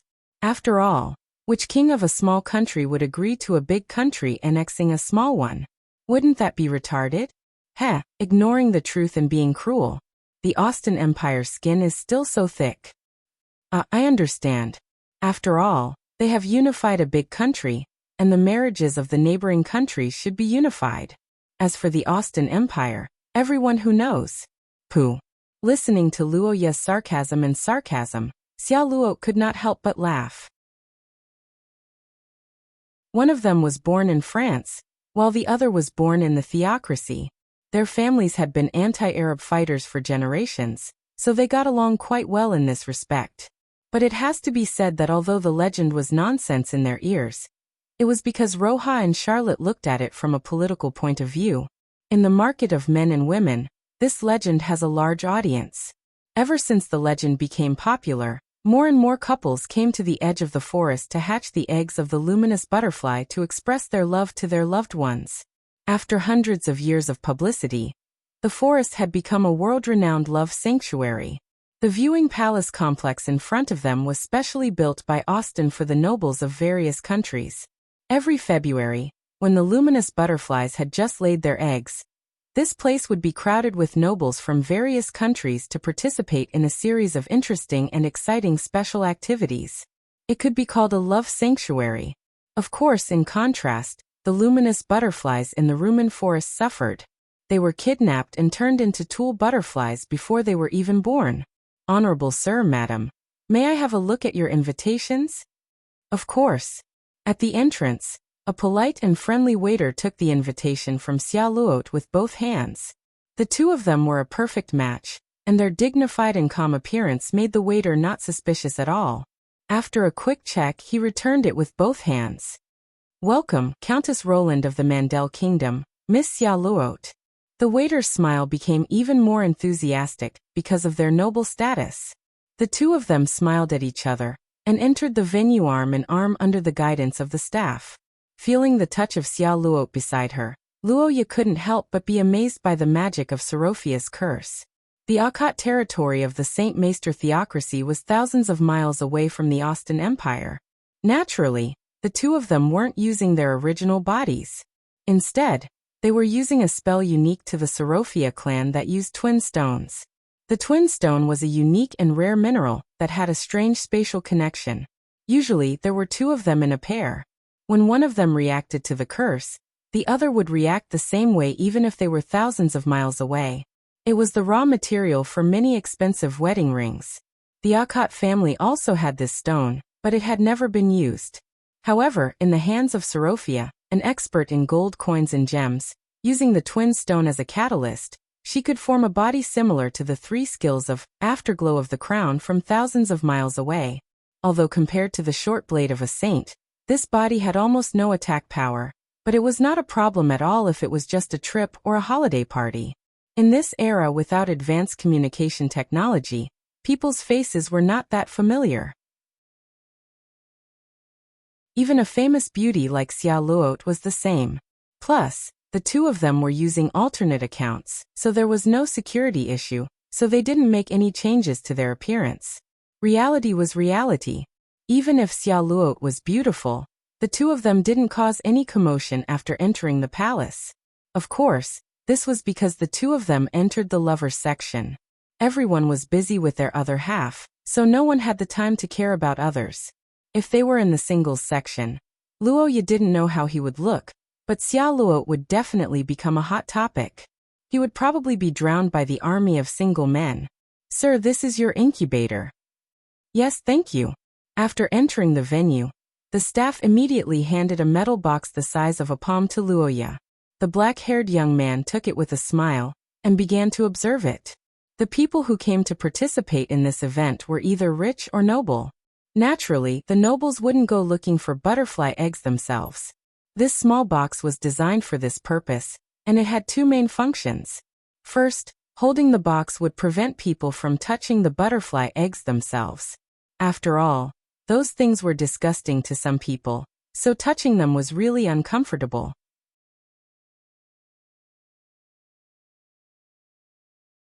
Chapter 150. When Xia Luo casually said this sentence, Luoya was speechless for the first time. He stared blankly at the woman in the blue dress who was talking and laughing with the man, and the expressionless Xia Luo. For a moment his mind went blank. If she was Xia Luo's mother, then who was he? Luoya looked at the blonde man who was talking to his mother-in-law in name, and his face stiffened. As the marriage partner, Luoya had naturally seen Xia Luo's family records. He had seen the portraits of the girl's family. Xia Luo's biological father, Bruce, was a brown-haired muscular man. He was obviously not the blonde from before. Most importantly, the information did not say that Xia Luo's parents were divorced. During their marriage, Xia Luo's mother came here. What was the situation now? Catching adultery? Catching his own mother in the act? Was it that exciting? Luoya stared at the girl beside him with wide eyes. He was really shocked by the plot of the TV series. Before this, Luoya only thought that Xia Luo wanted to see butterflies and was unwilling to enter the singles area to cause trouble, so she kidnapped him to be a tool. But now it seemed that was not right. What should he do now? Destroy the scene? That shouldn't be the case. It was impossible. The two of them were not in their original bodies. Any source level 6 would be able to defeat them. If that was the case, I understand. You want to collect evidence, right? How should I do it? I haven't learned much about curses in this area. Luoya looked at the man and woman in front of him excitedly. He was ready to go, just like a tabloid reporter, waiting for a curse to deliver justice. However, what he did not expect was that the brown-haired girl was stunned when she heard Luoya's words. What's wrong? You're welcome. Forget about the others, I will definitely help you with this. The black-haired young man patted his chest and turned into a Tauren executioner. He looked ahead and gritted his teeth. Damn it, the Tauren must die. Yellow hair dog is obviously not a good thing. Luoya rubbed his fists, but Xia Luo looked embarrassed. She wanted to say something but stopped several times. In the end, she forced a smile on her face. Thank you, Luoya, but forget it. Xia Luo smiled sadly and turned to look ahead. You misunderstood. I'm not here to do anything. I just want to see her. Take a look. The last time I saw her was 5 years ago. Luoya's eyes widened when she heard Xia Luo's words. The girl pondered for a while before finally downplaying her situation. It was a story that Luoya could not find any trace of in the information. And it was also a narrative that made him unable to calm down for a long time after listening to it. To be honest, Xia Luo's situation was a little beyond his imagination. Xia Luo's mother, Adela Milton, was the second daughter of Duke Milton of the Austen Empire. This family was a big family with a long history, originating from the ancient Austen Empire in the Second Era. Strictly speaking, their heritage was longer than Luoya's Akate family. With such a long history, their power was naturally not to be underestimated. In fact, in the beginning of the Third Era, when humans migrated to the West, the Milton family was in the position of manager. What happened next was well known. After arriving at the New World, the internal conflicts that had been hidden in the human team erupted.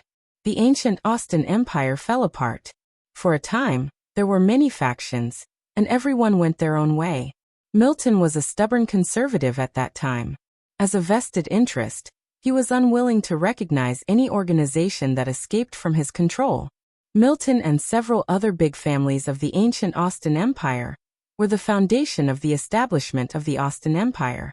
In order to highlight their own orthodoxy, this group of remnants of the ancient Austen Empire came up with the famous Orthodox bloodline theory. The Orthodox bloodline theory could be summarized as the theory that except for the Austen Empire, everyone was unruly. This theory was based on history and touted the bloodline of the ancient Austen nobles as noble bloodlines. They were superior bloodlines that should dominate other countries. The citizens of the Austen Empire were Shia's first-class citizens, and the other countries were at most second-class citizens. This theory greatly condensed the power of the Austen Empire for a certain period of time, causing it to annex the surrounding countries after its reconstruction. And its territory continued to expand. In the eyes of the Austen Empire, their war was just and righteous, and it was a punishment for those who violated it. The land that they conquered was not an invasion, but a return. The Orthodox bloodline theory was the root of the Austen Empire's arrogance. After becoming a big country, it became even more popular among the people. Among them, the extremists even advocated marriage between the nobles, to prevent the noble bloodline from flowing out.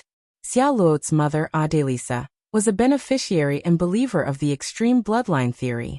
More than 10 years ago, in order to improve the relationship with the Austen Empire, Rothschild strongly supported the moderate Milton family. Adelisa, as the representative of the Union, married the president of the Rothschild Union, Bruce. This was the background of Xia Luo's family, a castle in the sky without a trace of romance and freedom. It was completely driven by profit, and there were only results. Luoya once heard a saying in his previous life: when a marriage collapses, the weaker one will be hurt more. This saying was perfectly replicated in Xia Luo. Adelisa abandoned Xia Luo. In the eyes of this bigoted woman, Xia Luo was unclean and had insulted the noble bloodline of the Milton family. Her existence was a stain on her.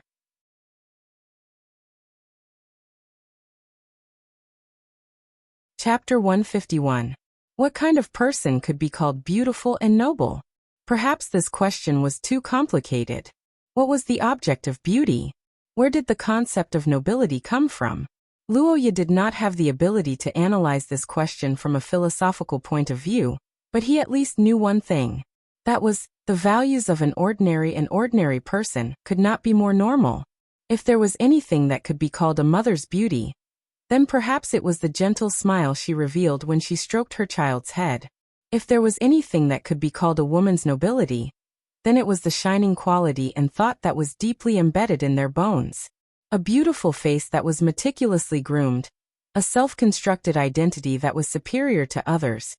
These things were like bubbles that popped in the face of true beauty and nobility. When the wind of time and era blew, everything would be replaced with the real. Luoya looked at Xia Luo in front of him, suddenly understanding where the injustice in his heart came from. Ah, so that's how it is. It's because the two of us are mostly similar but slightly different. The black-haired youth revealed a relieved and helpless smile, watching the light in his hand as he exerted more force. Luoya, Akit, everything seemed to have started from his past life, but in fact this was wrong. Although it was very little, Luoya vaguely remembered his past naughty and weak self. It was a distant memory that he could barely remember, but faintly existed in his heart. It was the pain and confusion of a child who lost his mother at a young age. It was a pain that was difficult to avoid during his growth. The desire for affection and love accompanied his childhood, but was often unable to obtain them, and gradually became distorted because of this. Luoya and Xia Luo were similar. They had both struggled alone in an empty home, accompanied by candlelight. When night fell, the moonlight in the room was their only companion. He sympathized with Xia Luo, and at the same time, with his past self who had not remembered everything. But the two of them were different, and that was that Xia Luo actually had a mother. Adelisa, this woman's actions, although slight, had indeed pricked Luoya's nerves, making him feel a deep sense of disgust. This was the feeling that this woman gave him when she threw something that he couldn't get to her on the ground, and trampled on it. Some people say that the more muddy the environment, the brighter the rose that blooms. In that case, Miss Xia Luo, your kindness and strength are the golden rose in my eyes. In the light and waves, the black-haired boy looked into the girl's eyes and said. His golden pupils were now emitting layers of light, majestic and mysterious. The crimson power of the spell was like a flame rolling and multiplying endlessly. Xia Luo stared into his eyes and suddenly saw a little pity in them. In just a few seconds, Xia Luo's pale face quickly turned red. Luoya smiled gently. He raised his hand and the red curse power turned into a spiral and drilled into the box. The incubator creaked and was full of cracks. Crack. In the crisp sound of the box breaking, Luoya's hand emitted a little light. At the same time, on the high platform in the distance, a ball of light also spread its wings amidst the cheers of the nobles of the Austin Empire. It was a luminous butterfly with a pair of green wings. The moment it appeared, the light reflected on the cheeks of everyone around it. The pureblood nobles of the Austin Empire sang and danced, and Adelisa's face also showed a smile.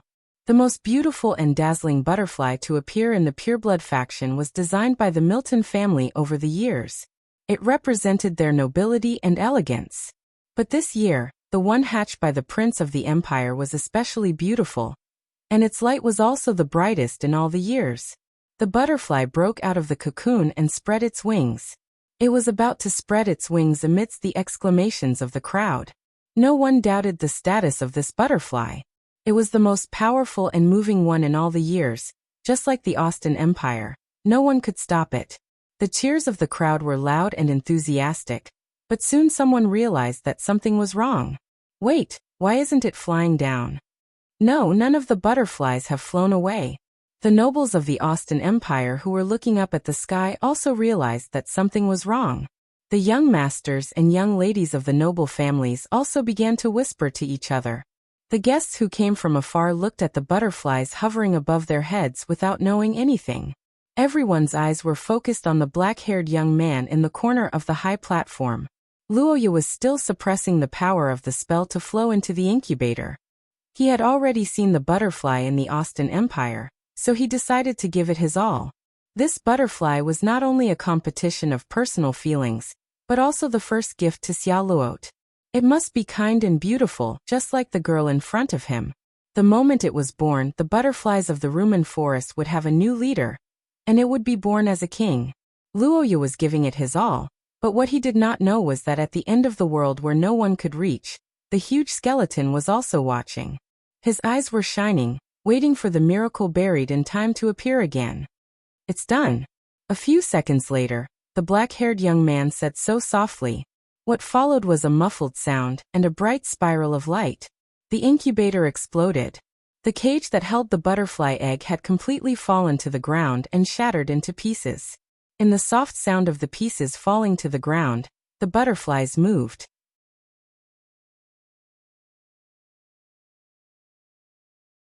Chapter 152. When Xia Luo's kiss landed on his face, Luo Ye's mind went blank, but he found it hard to refuse. Not only was the kiss irresistible, but it also represented Xia Luo's sincerity. This was a kiss that represented blessings and luck. It was a reward from a lady to a man who brought her beautiful butterflies. It was reasonable, formal, and irresistible. Luo Ye didn't know how much determination Xia Luo had to make such a move, but at the very least, it should be far more difficult for her to make such a move than it was for ordinary girls.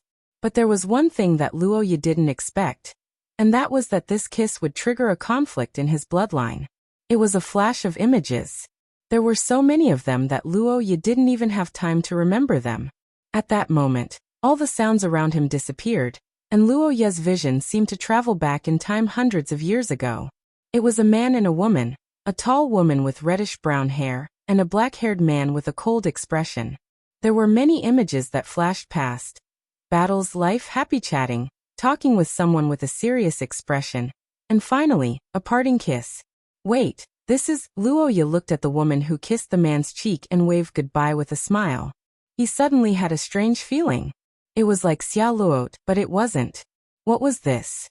While Luo Ye was confused, the man in the image turned his head, and his eyes seemed to pass through the barrier of time and space. Luo Ye saw his face clearly for the first time. It's him. At this moment, Luo Ye's heart surged with stormy waves, but he suddenly felt a little relieved. The next moment, the spirit vision ended, and the cheers in his ears drew Luo Ye back to reality. Oh! The excited and enthusiastic cheers came from the audience, not only from the couple area, but also from the singles area. The desire for love didn't care about nationality. Austinites were also happy to eat melons, not to mention in such an atmosphere. Luo Ye, what was that just now? Well, it's a little messy. Let me calm down first. After the kiss, the two separated and were a little dazed by the excessive amount of information, but this expression meant something else in the eyes of others. Thank you, sir and miss, for your demonstration. Dear Xia, their love will be guided by fate. Oh, the crowd cheered louder and louder. Some couples in the singles area began to shout, and couples in the couples area also began to show their affection. Only Luo Ye and Xia Luo were silent in the chaotic background, until the middle-aged man's next spoke. Well, you two, you can go to the pavilion. Luo Ye turned her head in surprise and saw the middle-aged man smiling meaningfully. Sir, I wish you an unforgettable night. The pavilion was a general name, and it could be roughly understood as the presidential suite in Luo Ye's previous life.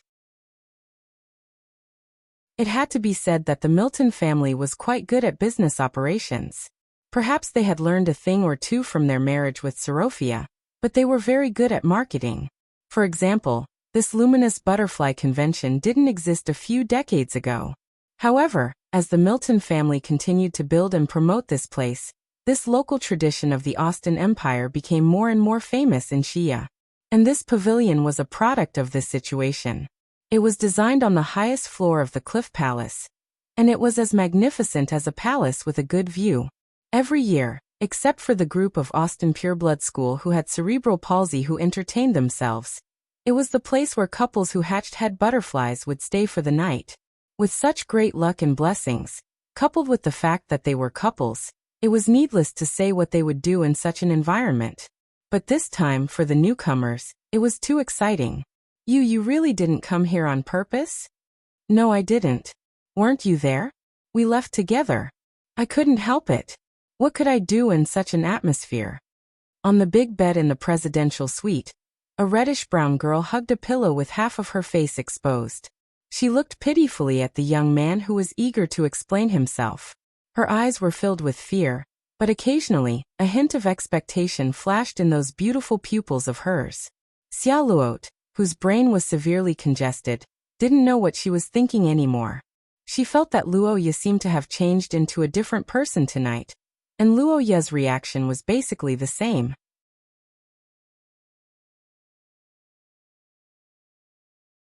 Chapter 153. Regardless of the world, regardless of the era, the construction of spiritual civilization and self-identity was an important task for every leader. In the Akkad family, Their efforts in this field could be traced back to thousands of years ago. An important way for nobles to confirm their identity was through historical inheritance. Therefore, just like any other great noble family, from the moment the family was established, every lord would do their best to leave behind something for their descendants to prove their existence. The most typical example was naturally a portrait. My son knows what I look like, my grandson knows what I look like, but my grandson's grandson might not. This was a very realistic point. Even if it was a long-lived extraordinaire, no one dared to pat their chest and guarantee 100 years of peace, let alone a normal person. Therefore, a portrait was especially important. In order to leave their appearance for their descendants to admire, the head of the Audiobook family would usually hire a contemporary master to draw a portrait for them when they were in their 20s or 30s. These portraits were kept in the family's special warehouse, and Luoya often looked at them when he was young. Of course, he didn't show any respect at that time, just like any naughty child. Luoya was also a beauty pageant master, and had participated in many most beautiful ancestor contests, and one of them left a deep impression on him. It was an ancestor whose name shook the world a few hundred years ago, Vincent Audiobook. Vincent's adventure was a family story that Luoya often heard when he was young. After he grew up and awakened his bloodline, Luoya became even more curious about this ancestor, who also awakened his bloodline. Vincent's era was too long ago, and most of the related records were lost. However, Luoya clearly remembered his appearance, and that was why he was able to recognize him at the first moment with his spirit vision. I didn't expect the overlord to be him. Luoya stared at the sparkling wine in his glass, and listened to the sound of ice cubes hitting the glass when he shook it gently. For a moment, he had a lot of thoughts, and at the same time, he had a bad premonition and great curiosity. Vincent was one of the strongest people in the human world at that time, so how could the organization he joined be an ordinary one? More importantly, if Luoya wasn't wrong, Vincent shouldn't be the leader of this organization. He clearly remembered one of the scenes that flashed through his mind. It was a scene of a group of people having a meeting on both sides of the table. At that table, Vincent was not at the head of the table, but rather at the back. Of course, he was still young in that picture. He was around 18 years old, but according to historical records, Vincent was at least at source rank 3 at that time. Level 3 source rank, he couldn't even sit in the front row. This was a bit too terrifying. One had to know that in Shiya's current state, there were only a few people who were at source rank 1. Source rank 2 was already considered the peak of combat strength. For example, Prince Vader, whom Luoya had met in the past, had the ability to single-handedly control the battlefield even though he was severely injured. This kind of power was enough to lead people to open up new territories in this world. Next was Source Rank 3. Although it was far from Source Rank 2, it was more than enough to be a general of a large country. However, this level of combat power was actually not ranked at that table. This meant that the overall strength of this organization was very terrifying. And looking at the situation, the Queen of the Sophia dynasty was also a member of this organization. What kind of organization could make Vincent join? The same bloodline made Luoya very curious. If the reason he helped Xia Luo before was for money and strength, then now he really wanted to understand some things. The Audiobook family's bloodline awakeners were short-lived. Why was this? Did they disappear because of an enemy or an accident? If there was an enemy, then who was the enemy? Countless mysteries rose and fell in the black-haired boy's heart. His worried appearance also attracted the curiosity of the girl on the bed. Luoya, what's wrong with you? You don't look well. It's nothing. I was just thinking about what happened before. Is it about our ancestors joining the Twilight Sage Association? Luoya, who was deep in thought, suddenly turned his head when he heard Xia Luo's words. He stared at the girl with surprise. The reddish-brown-haired girl was stunned. You know about the organization they joined? Yes, I saw the symbol on their chests in my spirit vision. It was indeed the identity symbol of the Twilight Sage Association. Twilight Sage Association? What's that? Luoya's face twitched when he heard the name of this evil organization. In his previous life, nothing good could come out of Twilight. This was even more so for organizations. 8 out of 10 of them wanted to destroy the world. Could this old ancestor of his be a member of some evil cult? Luoya thought so worriedly. Xiaoluo's face was not hazy. She put down the hand holding the pillow slightly to reveal her face. After thinking for a while, she said hesitantly, "Actually, I only know the name. As for how I know, you also know that Shiya's intelligence network has the widest coverage in Shiya. Because our family lacks internal strength, we have incorporated many transcendent families in the past 100 years. One of them is the famous assassin family, the Kalesa family." Xiaoluo spoke softly. Luoya listened for a while swirling his wine. He finally understood the ins and outs of the matter. At the same time, he also understood something.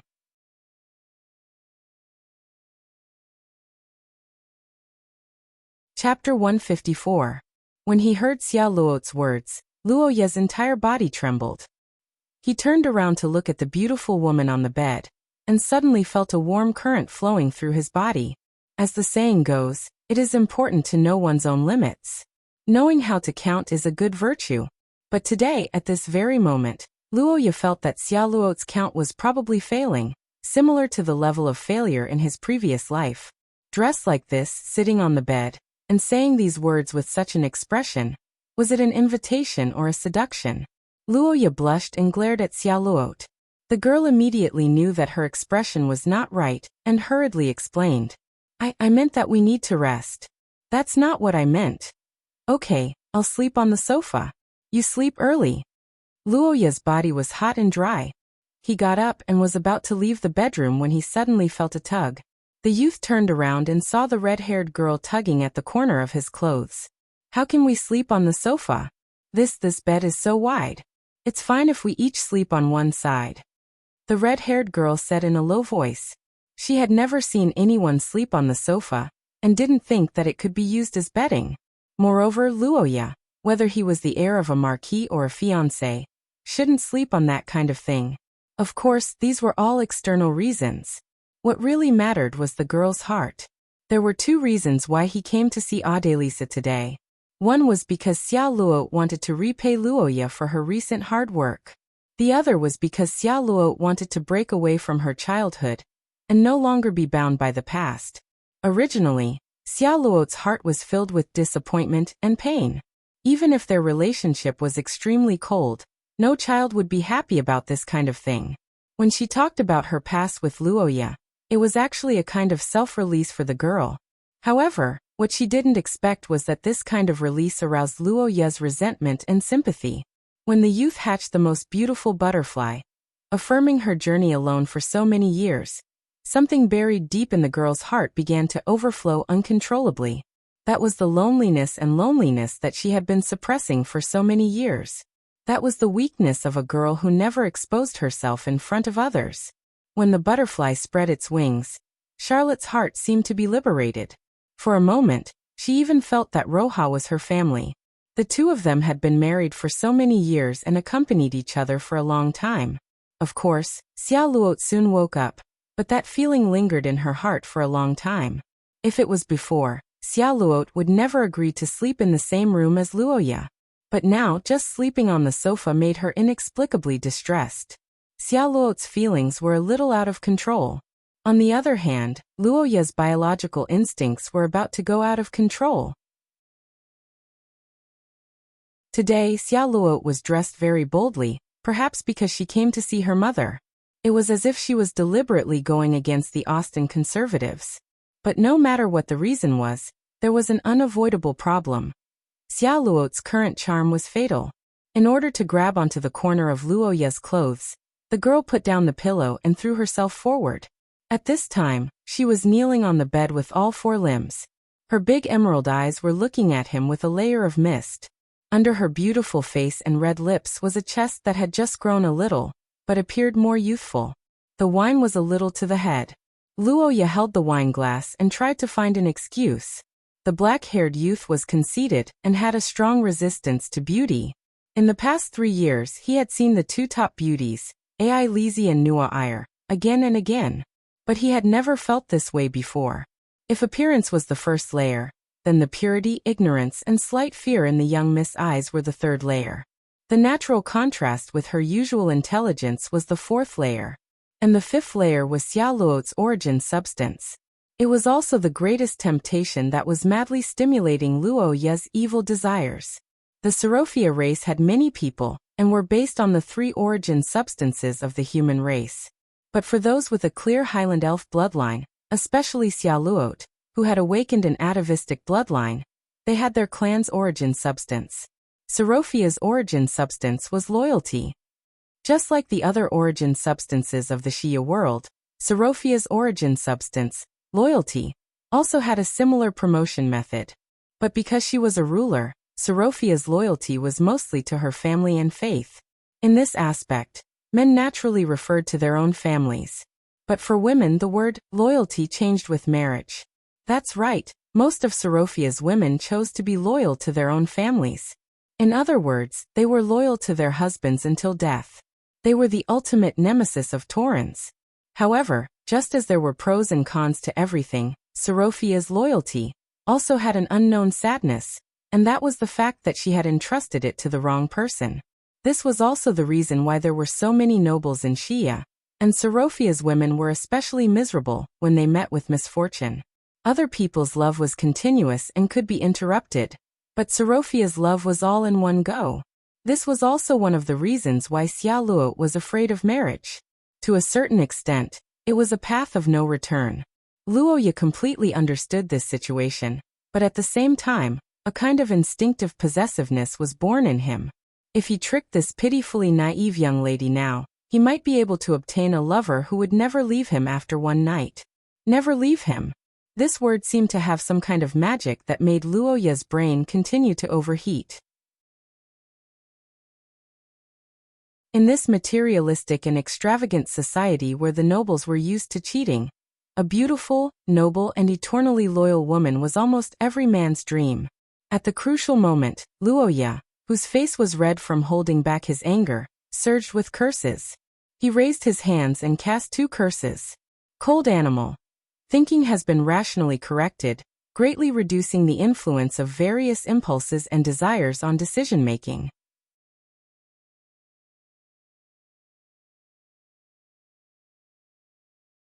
Chapter 155. King's Selection.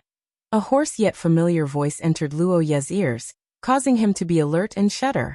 It also awakened Luo Ye's consciousness. Shake, the world is shaking.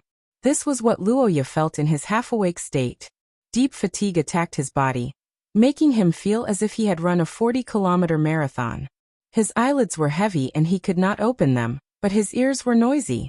Shouts, a lot of shouts, and it was very mixed. Most of them were men's voices, followed by the sound of something falling on a wooden board. There were a lot of them, and they were very dense. Then there was the sound of someone stepping on feces. That's right, it was the sound that Luo Ye heard in TV dramas. Strictly speaking, it was the sound of something sticky stepping on the ground. After that, there was a sound that Luo Ye was more familiar with. It was the sound of metal clashing, and the sound of swords cutting into flesh. Luo Ye was familiar with this sound. He had heard it many times in the past, and it came from large-scale multiplayer sports. War. Wait, war? The moment this word flashed in his mind, Luo Ye opened his eyes abruptly, and found that his surroundings were completely dark. What's going on? Luo Ye was confused and uneasy. He felt the cold ground and wanted to get up, but he did not expect that as soon as he propped himself up, the ground shook, and he fell back down. It was a bad start, but Luo Ye did not come out of it empty-handed. Darkness, shaking, the sound of something rolling on the ground, the sound of fighting and the sound of waves. Luo Ye, who had experienced it once, knew what it meant. Of course, more important and straightforward was Luo Ye's system. Warning! Warning! Warning!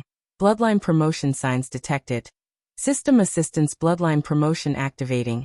Activating witness status. Exploration and freedom, resistance and sacrifice, they are like rolling waves, never yielding. The cracks in the gem are still there, and the gold is dissipated in the ocean. Countdown to witness status end. 119 hours 17 minutes. Bloodline promotion rate. 11%. Evaluation. Low 6. As expected, I knew it. Roha held his head and looked at the system interface. He had a basic idea. According to the current situation and the description of the system, he could only guess where he was now. Golden Ship Crew. Is it 5 days this time? For this situation, the black-haired youth rubbed his head. In fact, he was happy to see this. After all, Roja had too many questions in his heart. What is the purpose of the Golden Ships and the Sages Society? What was the position of Vincent or the Alcott family in this? Who are the enemies? Who are your friends? These were all questions that Luoya had no clue about, and was eager to know the answers to. However, it was worth mentioning that the contents of the system were not limited to these. Paitila's blessing. The Great Being has high hopes for you. Survival is his blessing and your desire. All attributes will be strengthened within 3 minutes. The degree of strengthening depends on the nature of the curse power. Remaining uses 1.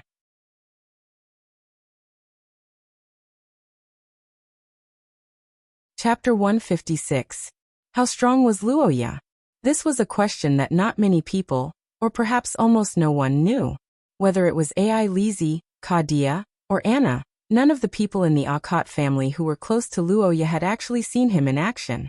The heavy protection made Xia Luo misjudge Luoya's strength.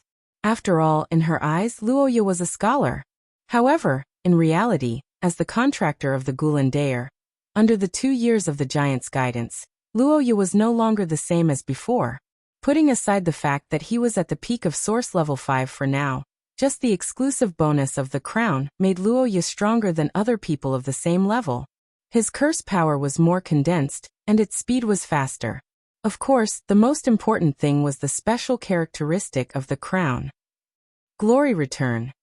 The warrior who has returned from the ancient times, the power that has disappeared for a long time has finally returned to its homeland.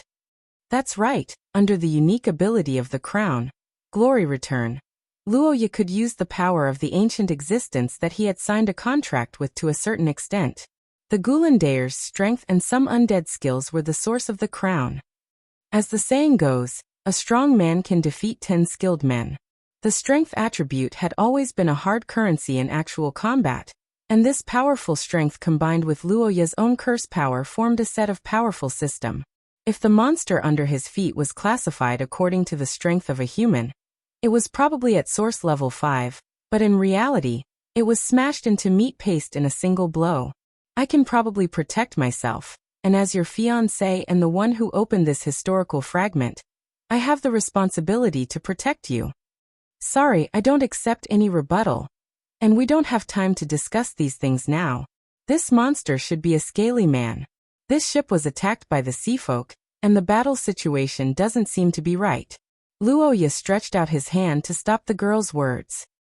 He looked up at the figures flashing back and forth in the hole above the deck. He quickly gathered information, and urgently made a rough judgment of the battle situation. Based on common sense, the allies were undoubtedly the humans on the ship, and the enemies were the invading sea folk. Just now, he saw 7 humanoid creatures passing by above. Only 2 of them were humans, and there were fewer humans who could understand the shouts. Looking at it all, F*CK, we're going to lose. When this thought flashed through his mind, Luoya's heart could be said to sink to the bottom. Even fools knew that this was the sea folk. Once this ship was captured, he and Xia Luo would almost certainly die. Hurry! While the humans are still alive, we must protect this ship. In the deafening battle cries, Luoya's expression changed as he shouted at Xia Luo. Then he stepped on the rotten wood and rushed up to the hole above. The girl, who also understood that this was a critical moment, followed closely behind. During the process of climbing, the light above continued to expand in their eyes. Finally, after a bright light, it turned into a vast sea and sky background. At the moment when they saw the scene outside, the 2 people who rushed out of the hole could not help but be stunned. Their bodies stiffened, and their hearts were greatly shocked. It was a huge fleet sailing on the sea with huge waves, fighting with countless monsters. On the high pole giant ship, there were people coming and going. Humans were holding swords in their hands and shouting to kill. In the sea, the heads of the monsters swarmed up along the hull of the ship. Their dim yellow eyes were filled with coldness. The sea monsters stretched out their tower-like tentacles and wrapped around the warships. Deep and strange cries that made one's scalp numb came from the deep sea. On the opposite side of the warships, powerful magic fluctuations turned into laser-like shots that shot into the sea. The power was so great that it could set off huge waves. The roars of the humans, the strange cries of the monsters, the roars of the cannons, and the miserable screams of the injured sea monsters. Countless noises rushed into one's ears. It made one's scalp numb, and there was a storm in one's heart. Luoya looked at the scene that resembled a mythical battlefield in a daze for a moment. However, he quickly reacted and looked around. At the same time, Xiaoluo's voice sounded. "Be careful," the girl warned loudly. The next moment, two monsters covered in scales rushed towards them. Luoya narrowed his eyes and immediately activated Bloody Disaster. After sensing the murderous intent. Scaled Soldier. #%@Yen Scaled Soldier. *Yen %# the dark red color. And the two names that were completely garbled allowed Luoya to confirm the identity of the enemies. However, this time, the one who made the first move was Xiaoluo. Gem Trigger. The girl with brownish-red hair stroked the ring on her hand. The next moment, the bright and exquisite ring suddenly emitted light and began to extend. It finally turned into a beautiful pistol-like curse vessel. It was a dreamlike work of art composed of precious metals and minerals. The cartridge that resembled a revolver wasn't filled with ammunition, but with colorful gems. When the sun shone, a bright light flickered in Charlotte's hand, but outsiders didn't know that the light was the blessing of the Grim Reaper. Gem Trigger. This was the legendary curse vessel of the Sorophia family. Just like the short blade of the Holy One to the Theocracy, the Gem Trigger was also a great creation passed down from ancient times. It was the heritage of the Highland Elves. It was a universal trigger that could launch all curses. Ruby Reload. The girl with brownish-red hair reached out and raised the curse vessel. She didn't aim, but she pointed in one direction with an indifferent expression. The next moment, her white finger gently tapped the trigger. The crisp sound was pleasant to the ears. Ka.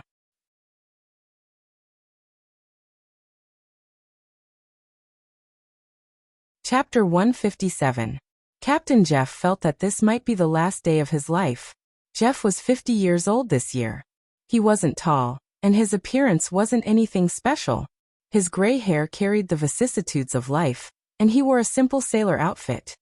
He didn't look too different from any other crew member who mopped the deck. However, even though he looked ordinary, this middle-aged man was actually an expert whose strength had reached Origin Grade 3. The Golden Fleet was the name of the Kingdom of Sophia's army. It was a huge fleet that had already pacified the sea before the humans had even pacified the land. The ships were divided into 3 classes. As the captain of the first-class vice flagship, St. Paul, Jeff's strength was well known. However, he felt that he was powerless now. The deep-sea scaly people were the arch-enemies of the Golden Fleet. As an opponent, they had ample experience in dealing with the Golden Fleet. However, due to the previous civil war, part of the St. Paul's functions had been damaged, causing the vice-captain of the St. Paul's to be seriously injured. On the Golden Fleet's warships, if the captain was injured, it would affect the morale. However, as long as he didn't die, it wouldn't be a big problem. However, the 2 vice-captains were very precious. The vice-captains of the Golden Fleet all had the blood of the Highland Elves. They might not be strong, but they were the key to many curse devices on the warship. The reason why the Golden Fleet was so powerful was that it used a lot of the lost technology of the Highland Elves. These things required the blood of the Sophia family to be activated. It could be said that the vice-captain of each ship was a strategic resource. A golden warship that was manned and an unmanned golden warship were 2 completely different things. Usually, the vice-captain's control room was very safe. However, during the Civil War, one of the vice-captains defected to the rebels. The St. Paul's warship was hit by a curse bomb during the battle with the rebels, causing the protection of the control room to be greatly damaged. Although they won that battle, no one would have thought that this small aftereffect would bring disaster to everyone. Die. A heavy punch with a dragon-like curse power smashed the chest of a giant scaly person.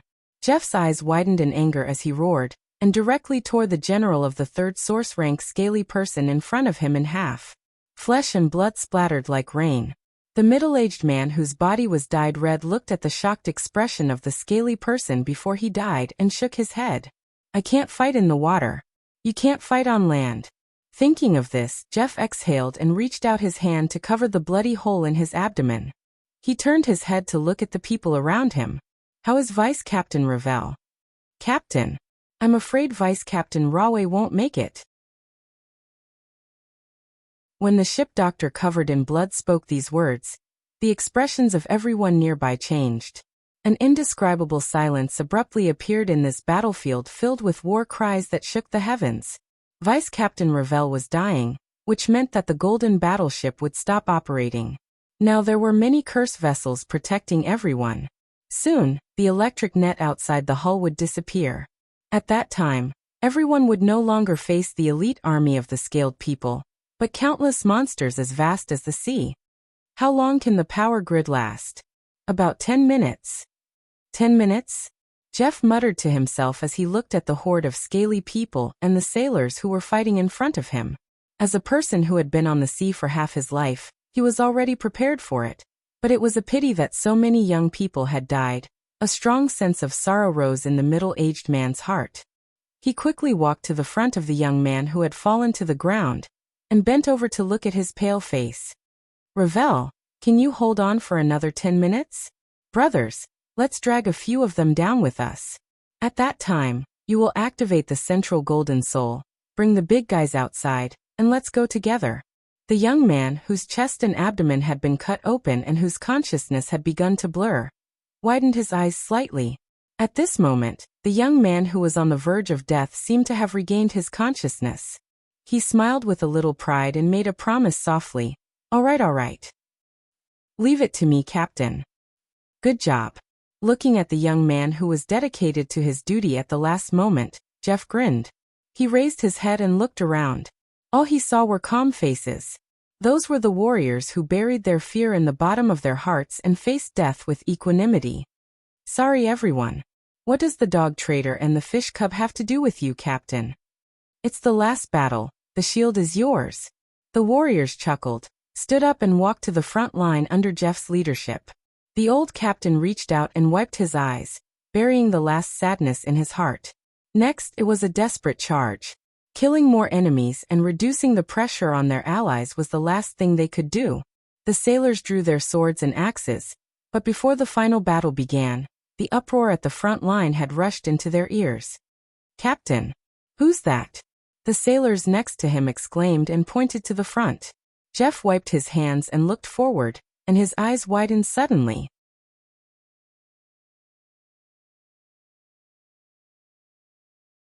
Chapter 158. Roars, explosions, the monster screams, and the boy's warm breath. These were all Xia Luot felt at this moment. Although they were in the middle of a battle, such a close posture still made the girl's heart flutter. But soon, Xia Luot came back to her senses. The huge commotion caused the two sides to stop fighting. Xia Luot leaned in Luoya's arms and opened her eyes. She found that the curse power in front of her had almost disappeared. Seeing such a good opportunity, the girl's eyes widened. She decisively moved the trigger, but this time she aimed at the boy in her arms. Xia Luot. "Trust me." Luoya, who was shocked, looked into the girl's eyes and nodded involuntarily. As the girl assured him, the trigger was pulled and a magnificent white light flashed. Luoya's vision was filled with light at this moment. When he could see clearly again, the surrounding scenery had completely changed. He looked around and saw the sailors who were equally confused. This child isn't the one just now? How did she get here?" Before the sailors finished speaking, the trigger was pulled again in the distance. Suddenly, a figure flashed above Luoya. Xia Luot descended from the sky and slapped Luoya, who was about to get up, back onto the floor. Puff. Cough cough. Xia Luot's good figure made a contribution at this moment. Luoya, who had the air in his lungs squeezed, was fine after coughing twice. Before the two boys and girls who had reunited could celebrate, the sailors rushed over, giving Luoya a fright. "Wait, we are. You don't have to say we understand." What's going on? What do you understand?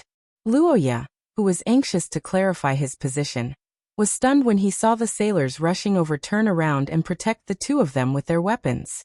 They looked even more anxious than Luoya. Child, do you know how to sail? Huh. Captain Jeff's eyes lit up as he asked Xia Luot, who was behind Luoya. The girl couldn't help but be stunned.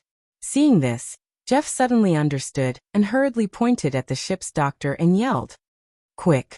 Keep Rayai alive for me. At the very least, we should teach this child the electric fence. Whether we can survive or not depends on this." The captain explained the situation in a few words. Luoya, who heard that the battleship was about to self-destruct, was dumbfounded. Xia Luot hurried to the side of the dying vice-captain and began to concentrate on learning the basic operations of this behemoth. F***ck. Learning how to operate a warship now. Are you F***king kidding me? Luoya couldn't fully accept the situation until now. He couldn't understand why there was such a job. Although Xia Luot was talented and intelligent, that was business. This was not the same as engineering, right? Although he was cursing wildly in his heart, reality was still reality. The battle cries continued, and people or monsters fell every second. Luoya looked at the battlefield filled with battle cries and gritted his teeth. He grabbed a sword from the ground and rushed forward. "Captain Jeff, can we only survive if Xia Luot activates that electric fence? That's too risky. Is there no other way?" "There is, but it's impossible, unless we can drive all the fish on the deck down and occupy the ship's railing." The gray-haired captain stretched his hand forward and deflected all the high-pressure water arrows shot by the scaly men. He naturally knew that the success rate on Xia Luot's side was not high, but compared to taking back the ship's railing, the girl's side had a higher chance. It was obvious that if the crew was strong enough to drive the enemy off, the St. Paul wouldn't be in such a situation now. Whether it was impact or explosive power, the sailors who had been fighting for a long time no longer had it. "Is it impossible?" "That's not necessarily true," the black-haired young man muttered to himself. He stroked his long sword as if he was sharpening the dazzling cold blade. A red light flashed in his golden eyes, and the remaining curse power burst out like a python, turning into red thunder roaring in the air. Boom! The scattered and exploding lightning was like knives and swords, and within the rolling thunder, there seemed to be countless warriors roaring and roaring. The powerful presence attracted the attention of all the sailors. Jeff's eyes widened. He never thought that in such a desperate situation, there would be one miracle after another. The group skill was a legendary ability in Shiya's chaotic country. It was said that the person who had it would be chosen by the heavens and be born as a king. In the eyes of the crowd, the young man covered in thunder and lightning was angry but indifferent as ice. The red thunder crown crowned him. At this moment he seemed to see the proud prince in the palace of the holy capital, turning his face to him under the rainy night and showing him an unruly smile.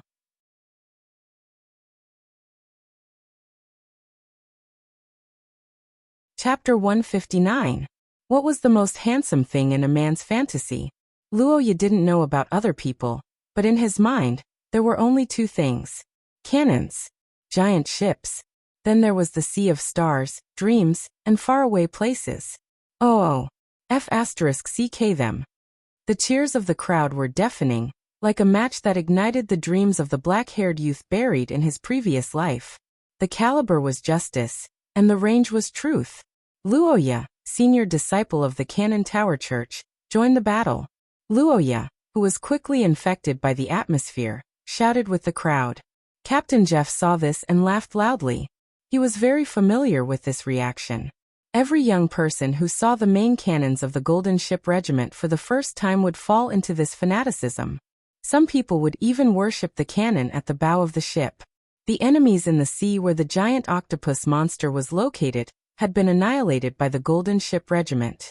This powerful attack had completely changed the situation of the battle. Without the octopus monster, the seafolk had lost the means to directly threaten the ship. They had no choice but to retreat. The monsters in the sea dived into the depths of the sea and disappeared without a trace. Seeing this, the crew sighed in relief. The joy of surviving a life-and-death situation made everyone lose control. They all laughed and shouted as if they were venting their emotions. Xia Luo, you're a genius.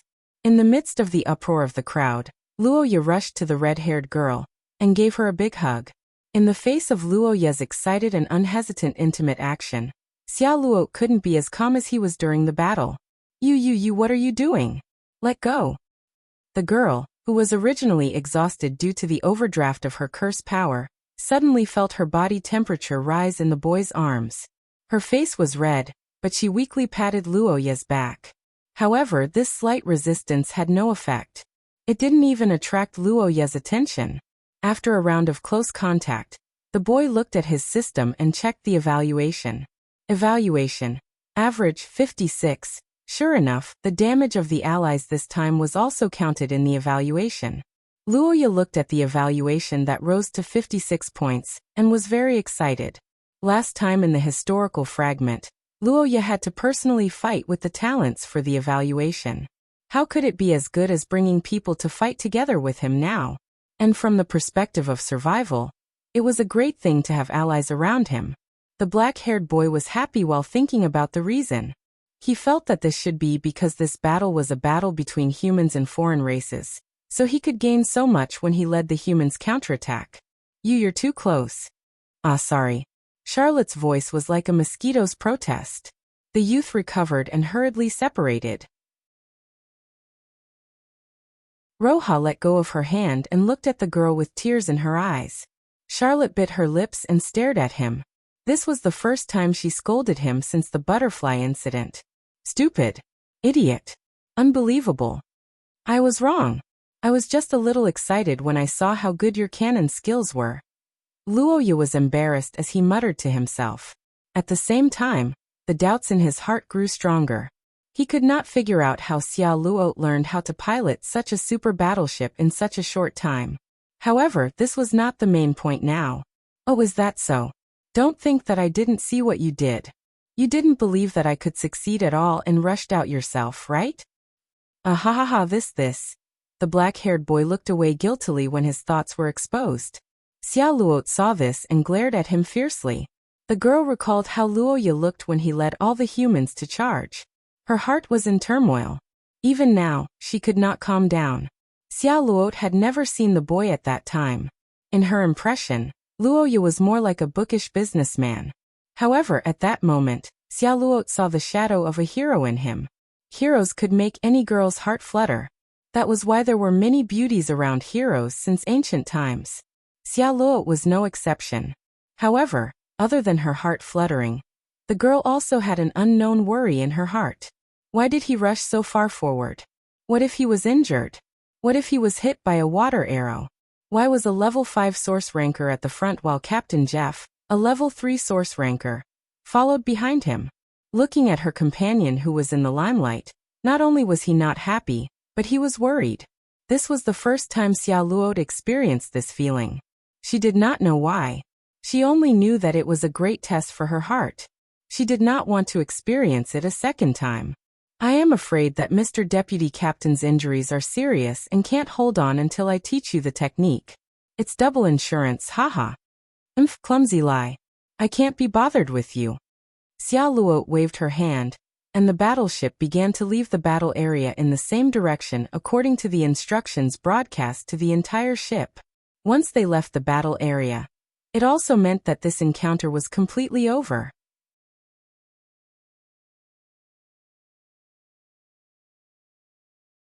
Chapter 160. Vincent? You are one of Vincent's men?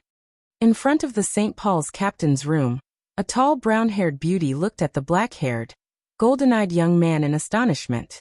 What's going on? The flood has washed over the Dragon King's temple. Family? Wait, that's not right. Vincent is only 20 this year.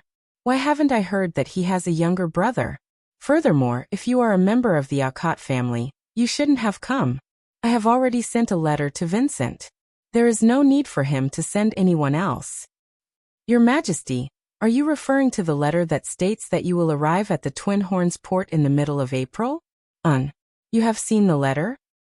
Of course. In order to help you get through this difficult time, the necessary information is necessary. The head of the family has already shown me the letter.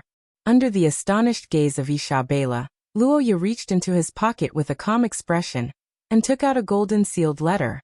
Then he transformed on the spot.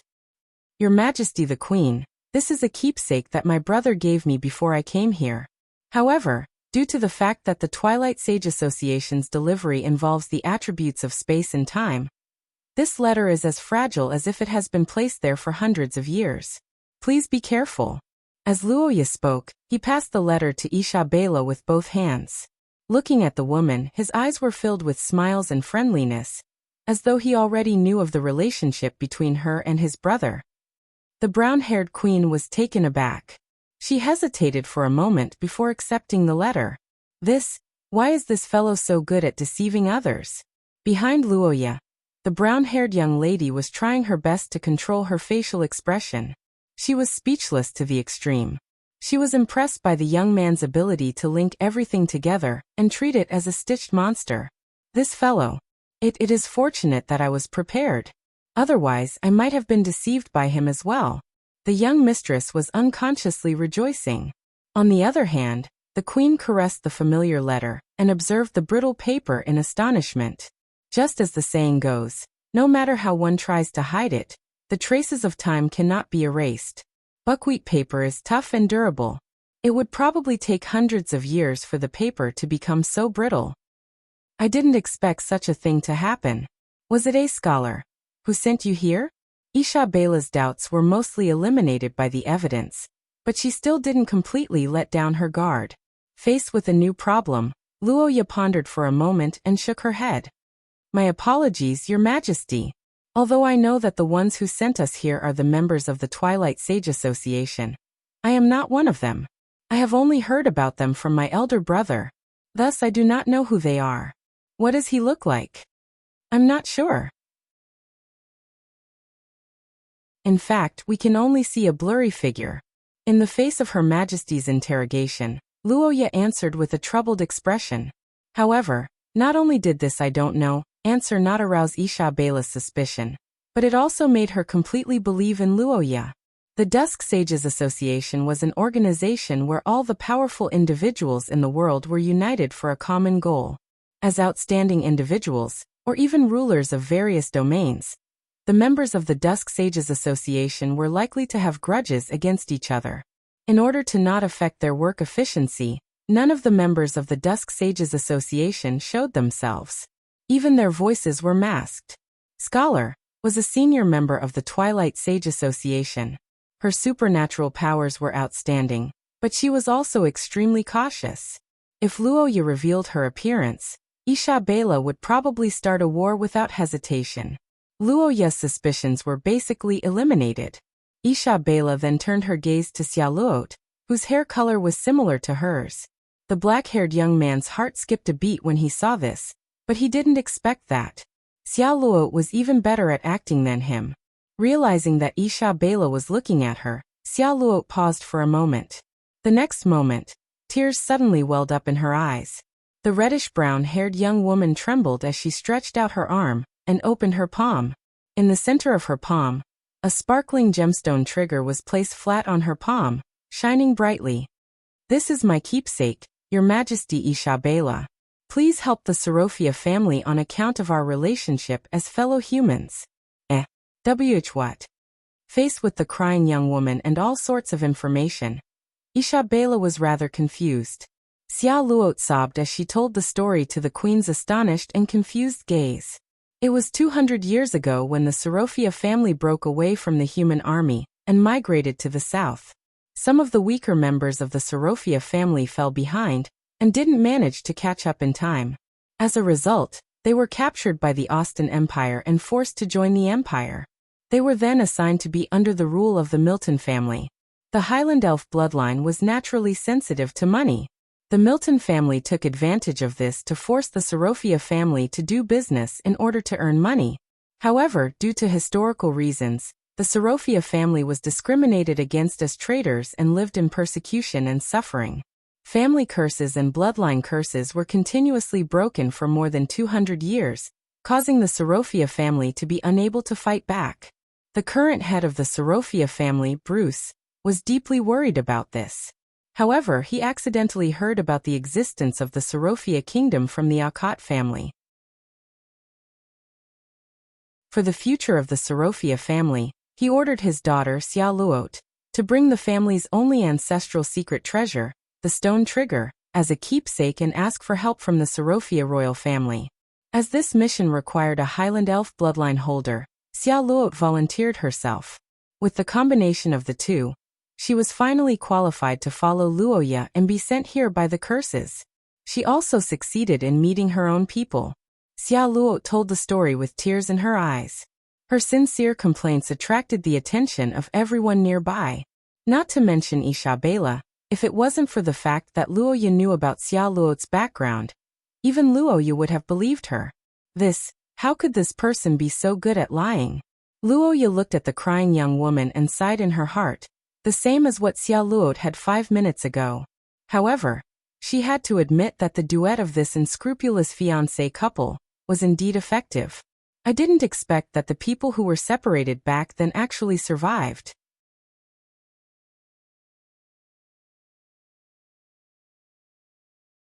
Chapter 161. What was the background of Vincent and Isabela's era? Luoya didn't have time to flip through the book, because he entered the historical period too suddenly. But with his excellent memory of historical records, he could vaguely recall the general trajectory of Vincent's life. It was the 261st year of the Third Era. This year was a familiar year in the eyes of future historians because this was the period of the First War of the Mutated Species. In the eyes of the later generations, this period of time was terrifying and dark.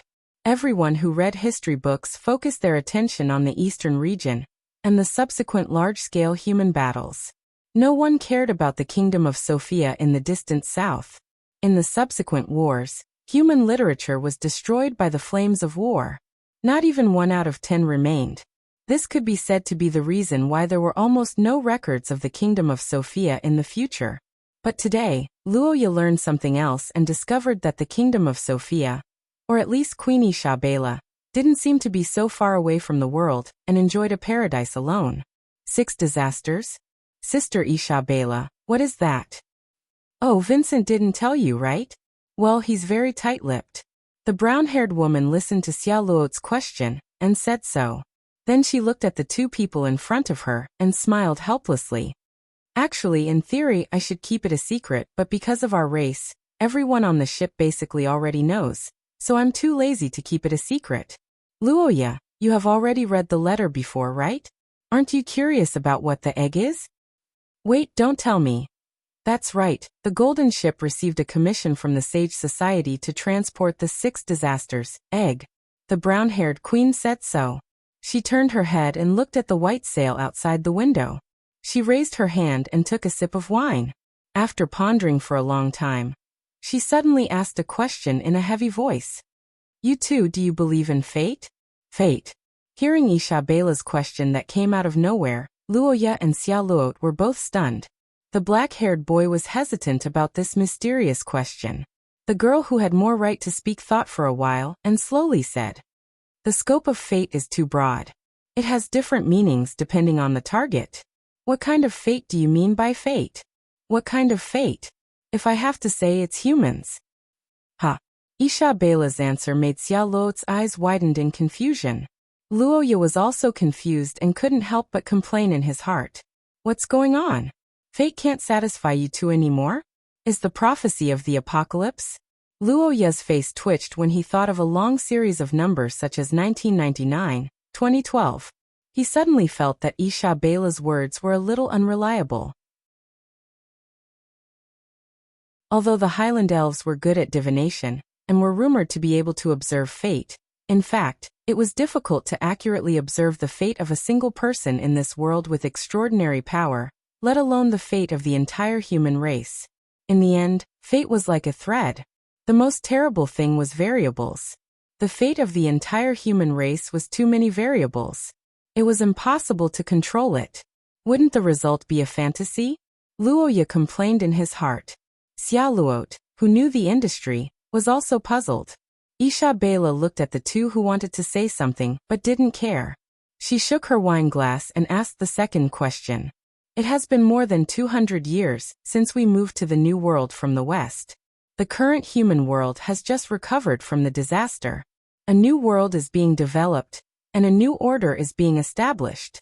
The great catastrophe at the end of the Second Age was ultimately defeated by the tenacity of the human race. But have you ever thought about one thing? In the distant past, in the ancient times that can only be glimpsed from myths and legends, where did the powerful civilizations with extraordinary power go? Huh? This. Isabela's words made Luoya and Xiaoluo speechless. Indeed, the existing human families with ancient bloodlines were quite powerful. People like Heathcliff could even lead and establish a country. Then the question was, where were the real angels? It wasn't just the angels. Putting aside the giants, who were obviously barbaric races, the Highland elves had many unique spells and technology. These pioneers established a brilliant civilization far before the human race. But where did they go now? Without a doubt, Luoya and Xiaoluo couldn't answer this question. Perhaps no one could. Isabela obviously didn't want to ask them for the answer to this eternal mystery. She just took a sip of wine and told them some of the facts she knew. Destroyed, all destroyed. Those once glorious civilizations collapsed in the long river of time. There are many reasons such as war, disease, environmental changes, and man-made disasters. Civilization is a very interesting thing. It can be very strong sometimes, but it can be very fragile sometimes. Fate is a fair thing sometimes. No matter if it's an extraordinary race or a human, no matter if it's strong or weak, the future is unpredictable. It's just that. The scales of fate will occasionally be moved by some dark hands. Isabela looked at the two children opposite her and revealed a fact in a calm voice.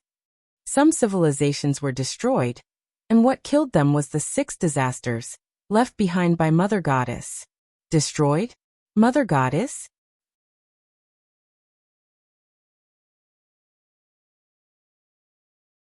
Chapter 162. Bloodline Reconstruction? What the hell was that? And what exactly was the crown stone? Luoya was dumbfounded as he looked at the inexplicable notifications in the system. He had never thought that this disaster, which was related to the rise and fall of human civilization, would have something to do with his bloodline. Ding, bloodline reconstruction successful. Detected crown stone variant. Initiating preliminary evaluation. System evaluation. Absorbable. Recommended absorption level.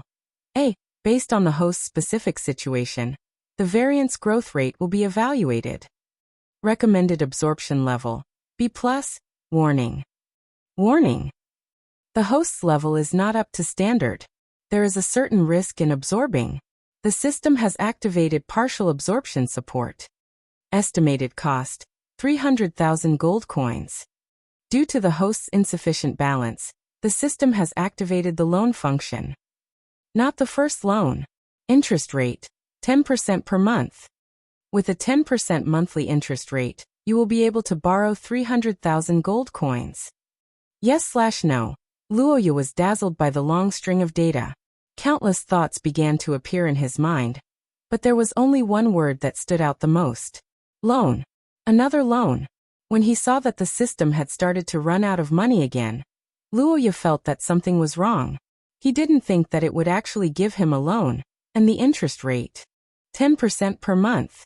30,000 gold coins in a month? Even robbing people wouldn't be that fast, right? What kind of operation was this? I'm borrowing money from myself? Isn't the interest rate too high? My territory's capital probably won't be able to support this kind of interest. The cost is equal to the benefits. The probability of the crown stone appearing is extremely low, so this opportunity cannot be missed. Successfully absorbing it will greatly increase the host's strength, but powerful skills have a certain degree of side effects. Please make your choice. The system's words made Luoya grit his teeth and fall silent. There was no doubt that this loan and the price he would have to pay would be enormous, but just as the system said, this was also a great opportunity. Frozen Earth Creator. Although Luoya didn't know the relationship between this terrifying monster and the crown origin substance, he didn't need to think to know that this civilization destroyer's power was shocking. Come to think of it, although the French system's replies were infuriating, It had only allowed Luoya to take out a loan once. That time, it was the awakening of his bloodline, which almost changed Luoya's life. Then this time, Luoya's expression changed. He turned his head and looked at the girl who was talking to Isabela. The uneasiness in his heart made him frown. Luoya felt guilty that he had involved Xia Luot in this historical episode. Originally, with his current strength and skills, Luoya felt that he had the ability to protect the girl. However, after hearing Isabela's words and seeing the frozen earth creator, Luoya wasn't so sure anymore. Because he came from the future, he knew that Twin Horn Harbor was frozen. In this era, Twin Horn Harbor was still a good harbor. However, in the future, it would become a cursed harbor that would freeze forever. Countless explorers would be forever buried in that terrifying world of ice and snow, leaving behind only cursed legends.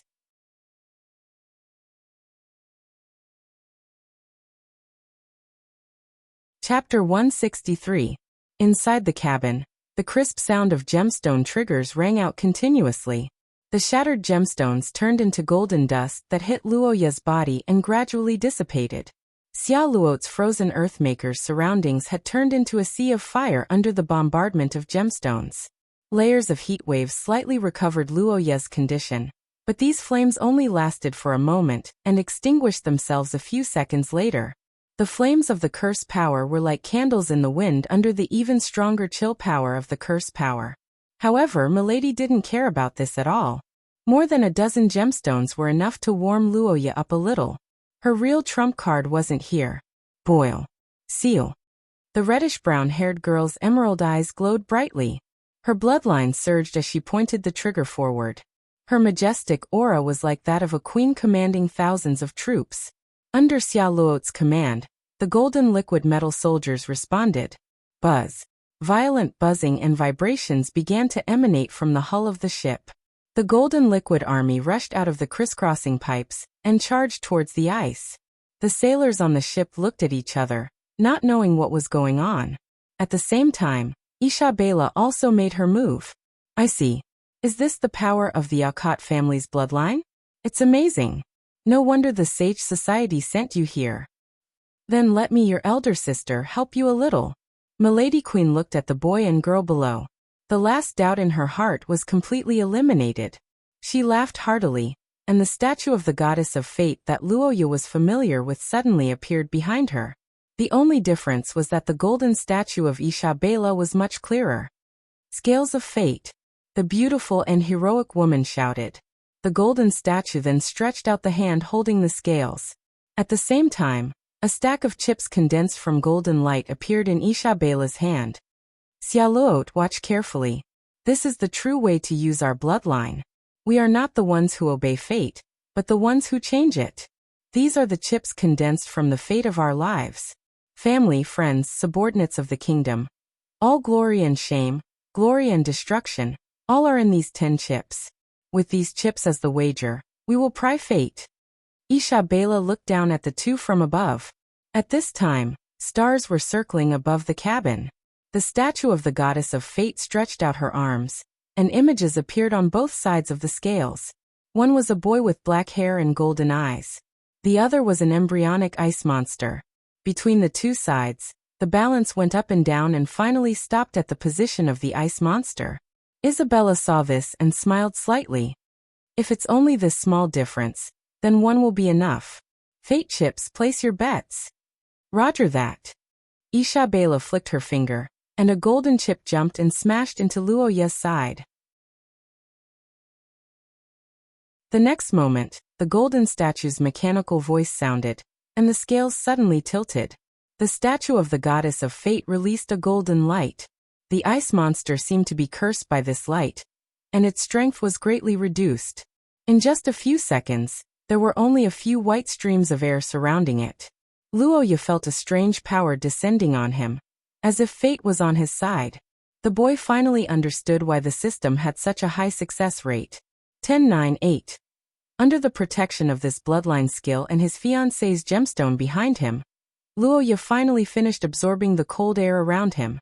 The moment the white streams of air were completely pulled over, the system prompt sounded. Ding! Partial absorption successful. Acquired skill. Touch of frozen earth. Ah, I finally succeeded. Under the double attack of capitalism and feudal superstition, the ancient monster finally lowered its head. Luo Ye saw this and breathed a sigh of relief. 300,000 yuan, not a waste. The boy smiled stiffly. The next moment, his vision turned black and he fainted. At midnight, under the pale moonlight, a fleet was anchored in the sea where the Golden Fleet once fought. Small boats circled the sea area mixed with the golden liquid to collect samples. On the bow of the ship, a group of believers in white robes was praying to the moonlight under the leadership of an old man. The whole fleet was silent and strange. Across the entire fleet, such a scene was happening at every bow.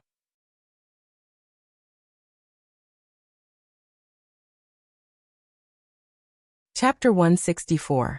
In the dark valley, Luo Ye stared blankly at the distant mountains that seemed like an iron curtain. In front of him, the blonde woman on the throne appeared from the darkness. Her exquisite figure was covered in an ancient robe, and her blonde hair emitted a faint golden light in the darkness. We meet again. It seems that you have successfully survived the crisis, but I didn't expect that you didn't use my blessing. Should I praise you for this? Or did you do it on purpose? On purpose? What do you mean? Fear, worry. These are the emotions that humans naturally have towards us. To a certain extent, powerful beings are connected with fear. Being afraid of being interfered with and controlled is an instinct of living beings. Under the dark mountain range, the sunlight was dim. Luo Ye looked back at the blonde woman's eyes that were emitting light. He remained silent for a long time about her speculation and observation. I'm not on guard against you. In the end, rather than saying that I don't want to use your skill, it's better to say that I don't want to use it. Don't want to use it. The black-haired boy lowered his head slightly, as if thinking about something. Under Peitila's gaze, he said faintly, I have a premonition that danger is approaching. It's just that the previous small skirmishes are far from the time to reveal my trump card. The strongest power is used in the most dangerous moment. This has always been my principle. Oh, I didn't expect that you would cherish my blessing so much. To be honest, hearing you say that makes me feel good. Indeed, cherishing my blessing is respect for me. It's good to know how to respect. Peitila raised the corner of her mouth, and a smile appeared on her beautiful face. However, she also had some doubts. But to be honest, the difference between your true self and your age is quite big.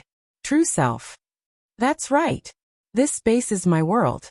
Even if you can come in, you can't deceive me here. The you here is the real you without any disguise. So it's like that. No wonder I keep having a strange feeling. Luo Ye nodded. He finally understood why he felt unnatural after coming here. The blonde woman leaned on the throne and looked at the boy. The light in her eyes intensified. No matter what, since you've fulfilled the first promise and met me again, I should show you some sincerity. Peitila's vertical pupils shone brightly. She stared at the black-haired youth and locked eyes with him. At this moment, Luo Ye felt his eyes burning and couldn't help but narrow them. What did you do? Hee, it's just a small gift. You'll notice it when the skill is activated. Peitila smiled as she looked at Luo Ye. She seemed to be staring at something far away. After a long while, she opened her red lips as if she had thought of something. By the way, I heard that guy say that he wants to ask questions, right? That guy. It's that noisy giant outside. What a troublesome fellow. Gulandair? The black-haired boy's eyes widened. Peitila nodded her head. She rested her chin on her hand and looked at Luo Ye with a smile. She was obviously very interested in him. That's him. He was very angry because he couldn't enter this place. He even threatened me not to have any ideas. There's actually such a thing? You guys can contact each other? Of course, but you're still the bridge of communication. But I'm really surprised. You can actually make that kind of existence care about you. How did you do it? Peitila curiously looked down at the boy who was happily thinking about his companions. Luo Ye was stunned. He thought for a while and smiled. Because we're friends. Friends. The blonde woman widened her eyes at Luo Ye's words. After blinking her beautiful eyes, Tila suddenly laughed. You can actually become friends with that kind of guy. Ha ha ha, little guy, you're really interesting.